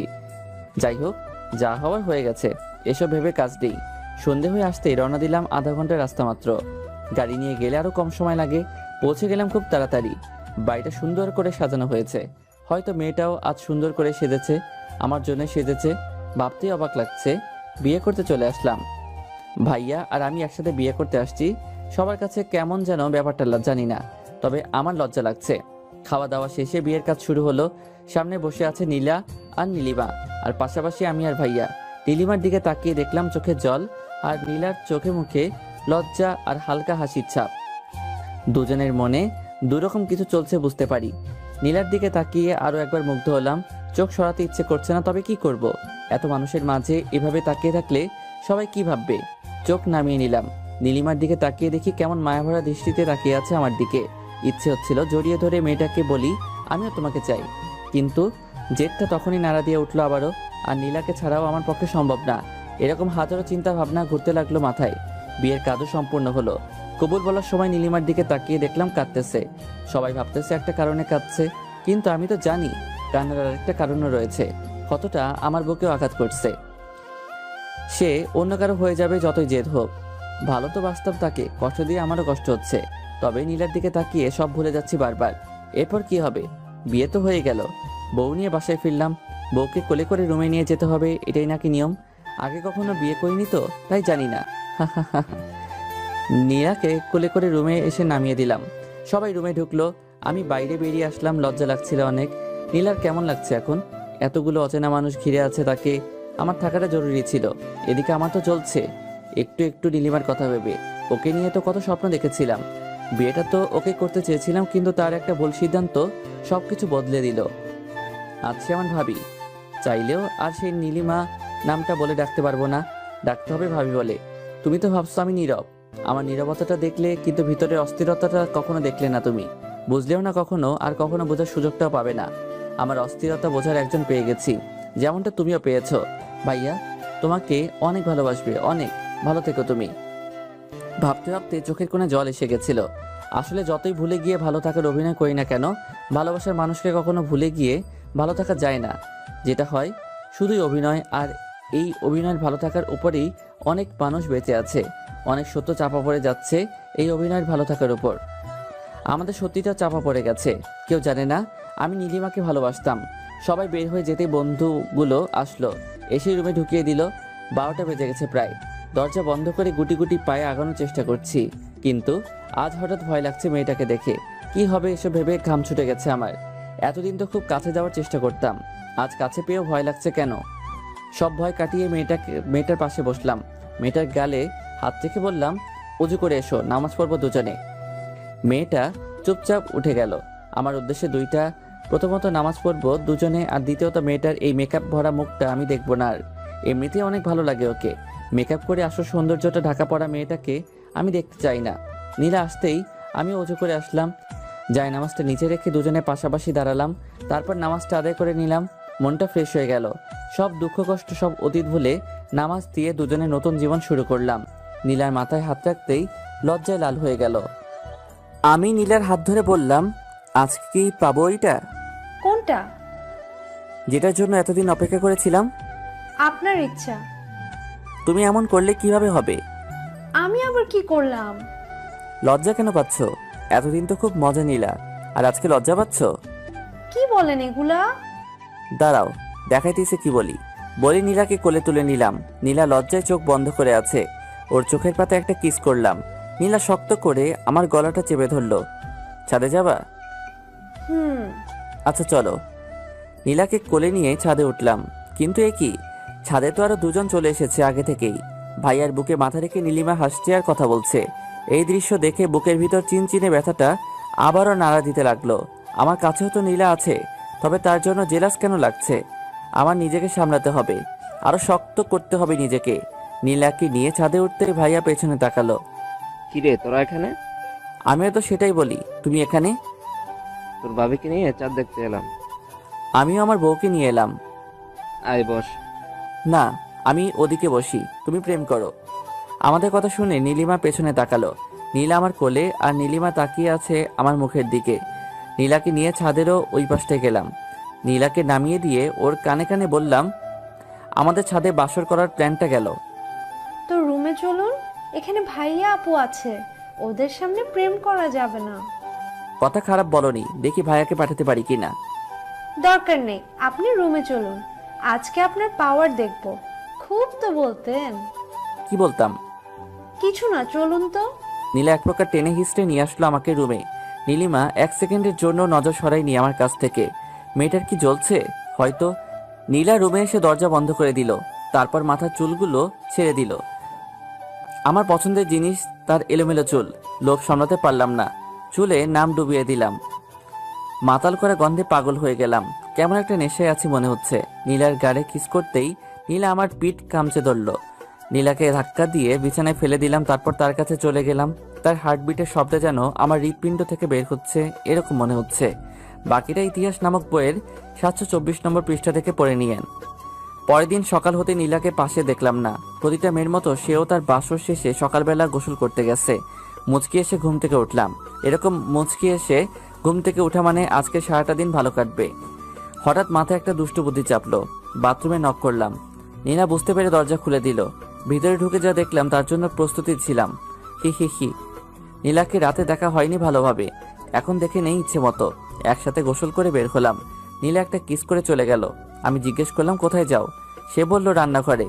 বিয়ের প্রথম দিনই সে বাড়িটাতে আপন করে নিয়েছে, এতে অনেক কিছু। 5 মিনিট পর নীলা আবারও চলে আসলো। কি হলো, চলে আসলে কেন? আম্মু অনেক পচা। কেন? আম্মু আবার কি করলো? বকা দিছে, বলে আমি রান্নাঘরে কেন এসেছি। হি হি হি। আম্মু এমনই, যতদিন সুস্থ আছেন তোমাকে কাজ করতে দিবে না, কিন্তু তুমি সবসময় আম্মুর সাথেই থাকবে, তার দেখাশোনা করবে। আচ্ছা, করব। সকালে খাবার টেবিলে দেখলাম নীলিমা খুব চঞ্চল। সেই 4 বছর আগের মতো চঞ্চলতা আজ তার মধ্যে দেখতে পাচ্ছি, যেমনটা দেখেছিলাম রিলেশন শুরু হওয়ার আগে। হয়তো বিয়ের পর সব সামলে নিয়েছে। মেয়েরা অনেক কিছু সামলে নিতে পারে, সেও পেরেছে হয়তো। খাওয়া দাওয়া শেষ করার পর সবাই যার যার রুমে চলে গেল। অনেক মানুষ আসলো নতুন বউ দেখতে, এটাই স্বাভাবিক। 2 বউকে সবার পছন্দ হয়েছে। মানুষ তো আর গুণ খুঁজে না, এখন দেখে বাইরের সৌন্দর্য, যা 2টা মেয়ের মধ্যেই আছে। নীলিমা একটু বেশি সুন্দর, এটা সবসময় বলি আমি, তবে নীলাও কম না। চশমা পরলে মেয়েটাকে অনেক কিউট লাগে। সারাদিন ব্যস্ততার মধ্যেই কাটলো। নীলার বাসা থেকে লোক আসছে, তাদের নীলার দেখাশোনা সব তো আমাদেরই সামলাতে হলো। সন্ধে হতেই ওদের বাড়িতে গেলাম। নীলাদের বাড়িতে গিয়ে দেখলাম তার সব কাজিনরা একসাথে গোল হয়ে বসে আড্ডা দিতেছে। আমাদের দেখে তারা এগিয়ে আসলো। গতকাল এত ব্যস্ততা গেছে যে কারোর সাথে পরিচয় হয়নি। আজকে হয়ে যাবে, সমস্যা নেই। নীলা আমার হাত চেপে ধরে হাঁটতে লাগলো। বিয়ের প্রথম দিনগুলির মতো যদি সবসময় হতো, তাহলে হয়তো কারো জীবনে দুঃখ আসতো না। ঘরে ঢুকে শাশুড়িকে সালাম করলাম, ভাইয়াও করলো। তারপর যার যার মতো নিজেদের রুমে। নিজেদের রুম বলতে আমি নীলার রুমে আর ভাইয়া ভাবির রুমে। মেয়েদের ঘরগুলো এত গোছালো হয় কেন? তবে রুমটাতে একটা জিনিস বেশ অবাক করার মতো, যা অন্য মেয়েদের রুমে থাকবেই, অথচ নীলার রুমে নেই। বুঝতেই পারছেন, কসমেটিক্সের কথা বলছি। খুব বেশি কিছু নেই, 2-1টা জিনিস মাত্র, যেখানে অন্য মেয়েদের ঘরে গেলে মনে হয় 1 বস্তায় আটবে না এরকম। যাই হোক না, থাকলে তো আমারই ভালো, আমার টাকা বেঁচে যাবে। আর একটু শিওর হওয়ার জন্য নীলাকে প্রশ্ন করলাম, নীলা তুমি কি কসমেটিক্স ব্যবহার করো না নাকি? না, ওসব জিনিস আমার ভালো লাগে না। কি বলো, তুমি তো পুরাই আলাদা। অন্যরা তো কসমেটিক্সের জন্য পাগল, আর তোমার ঘরে কিছুই নেই সেরকম। কোনো এক জায়গায় পড়েছিলাম, তোমার যা আছে তাই নিয়েই সন্তুষ্ট থাকো, অন্যের মতো হতে চেও না, তুমি নিজের মতো হও। সেজন্যই ওসব ব্যবহার করি না। আল্লাহ যা দিয়েছেন তাতেই খুশি আমি, কৃত্রিম কিছু তৈরি করার ইচ্ছা নাই। আলহামদুলিল্লাহ, বউ আমার বুদ্ধিবতী, সাথে রূপবতীও। ফ্রেশ হয়ে নিন, খাওয়ার জন্য ডাকছে। আচ্ছা, ফ্রেশ হয়ে এসে খাওয়ার জন্য গেলাম। সবাই একসাথে বসে খাওয়া দাওয়ার পর আমাদের ধরে নিয়ে গেল ছাদে। সব কলেজ পড়ুয়া ছেলে মেয়ে, কয়েকটা স্কুলেও পড়ে। সকলের সাথে পরিচিত হলাম। তারপর শুরু হলো খেলা। তারা ডেয়ার দিবে আর সেটা আমাদের করতে হবে। কি একটা ঝামেলায় পড়লাম বলুন তো। এখন যদি ডেয়ার দেয় ছাদ থেকে লাফ দিতে হবে, তাহলে কি হবে? সবে একদিন হলো বিয়ে করলাম, কিন্তু এরকম কিছু হলো না। উল্টা নীলিমাকে জ্বালানোর মতো একটা ডেয়ার পেলাম। আমার ডেয়ারটা হলো নিজের বউকে লিপ কিস করা। শুনে মনটা আনন্দে ভরে উঠল। আমি আর কি করব, নীলাকে কিস করার জন্য প্রস্তুত হলাম। যদিও সবার সামনে লজ্জা লাগছে, তারপরও নীলিমাকে আর একটু জ্বালানো যাবে, সেটা ভেবেই আস্তে করে নীলার ঠোঁটের কাছে চলে গেলাম। তারপর আলতো করে একটা চুমু খেলাম। নীলা তো লজ্জা পেয়ে উঠে চলে গেল, আমিও উঠে আসলাম। তবে নীলিমা যে তাকিয়েছিল সেটা বেশ ভালো করেই লক্ষ্য করেছি। মেয়েটাকে জ্বালাইতে এত ভালো লাগে কেন কে জানে। যাই হোক, রুমে এসে দেখলাম নীলা বিছানায় শুয়ে আছে। আমি কাছে গিয়ে বললাম, কি হলো, চলে আসলে যে? তাহলে কি করব? সবাই অপেক্ষা করছে যে। আমি যাব না আর ওইসব ছেলে মেয়েদের সামনে। ছি ছি, লজ্জা লাগছে আমার। লজ্জা কেন লাগছে? আপনি তখন কি করলেন? কি করেছি? জানেন না কি করেছেন? না তো, কি করলাম? দাঁড়ান, দেখাচ্ছি। এবার নীলা আমাকে কিস করে বলল, এটা করেছেন। যান এখন ওদের কাছে। যাব না। তো কি করবেন? বউয়ের সাথে থাকবো, আবার কি করব? খুব আসছে বউয়ের সাথে থাকবে। বউ নেই আপনার, সিঙ্গেল আপনি, ঠিক আছে? বিবাহিত সিঙ্গেল। হঠাৎ ফোনটা বেজে উঠতে দেখলাম নীলিমা কল করেছে। আমি কেটে দিলাম, আবার কল দিল, এবারও কেটে দিলাম। পরের বার ধরলাম, হ্যালো। কেন, কি কথা? নীলা, একটু আসতেছি ছাদ থেকে। আচ্ছা। নীলিমার আবার আমার সাথে কি কথা থাকতে পারে? দেখি ছাদে গিয়ে কি বলে। মেয়েটার ভালোই জ্বলছে। হাই রে এক্স, তোরে জ্বালাইতে জ্বালাইতে আমার জীবনটা পুরা শেষ। ছাদে গিয়ে দেখলাম সবাই হম চলর গেছে। ছাদের এক কোণে নীলিমা দাঁড়িয়ে গেছে। আমি বেশ অবাক হলাম, এত তাড়াতাড়ি সবাই চলে গেল কেন? নাকি তাড়িয়ে দেওয়া হয়েছে, কে জানে কোনটা। তবে যাই হোক না কেন, এসব নীলিমা করছে, এটা শিওর। আমি পেছনে গিয়ে দাঁড়ালাম নীলিমার কাছে। তারপর বললাম, ভাবি রেখেছেন? সানভি, আমি তোমার ভাবি না। একদিন হলো বিয়ে হয়েছে, আজকে এসব কি বলেন? দেখো সানভি, ফাজলামি বাদ দাও, একটু সিরিয়াস হও। ঠিক আছে, বলুন কি বলবেন। আমাকে নিয়ে পালাতে পারবা? নীলিমার এই কথাটাই বেশ অবাক হলাম। আজ বিয়ের পর আমার সাথে পালাতে যাচ্ছে কেন? তার বর আছে, আর সে যদি এই কথাটা আমাকে আর 10 দিন আগেও বলতো আমি মেনে নিতাম। হয়তো সে আমাকে বুঝিয়ে বললে আমি বুঝেও যেতাম। তবে আজ বিয়ের পর এসব কখনোই সম্ভব না।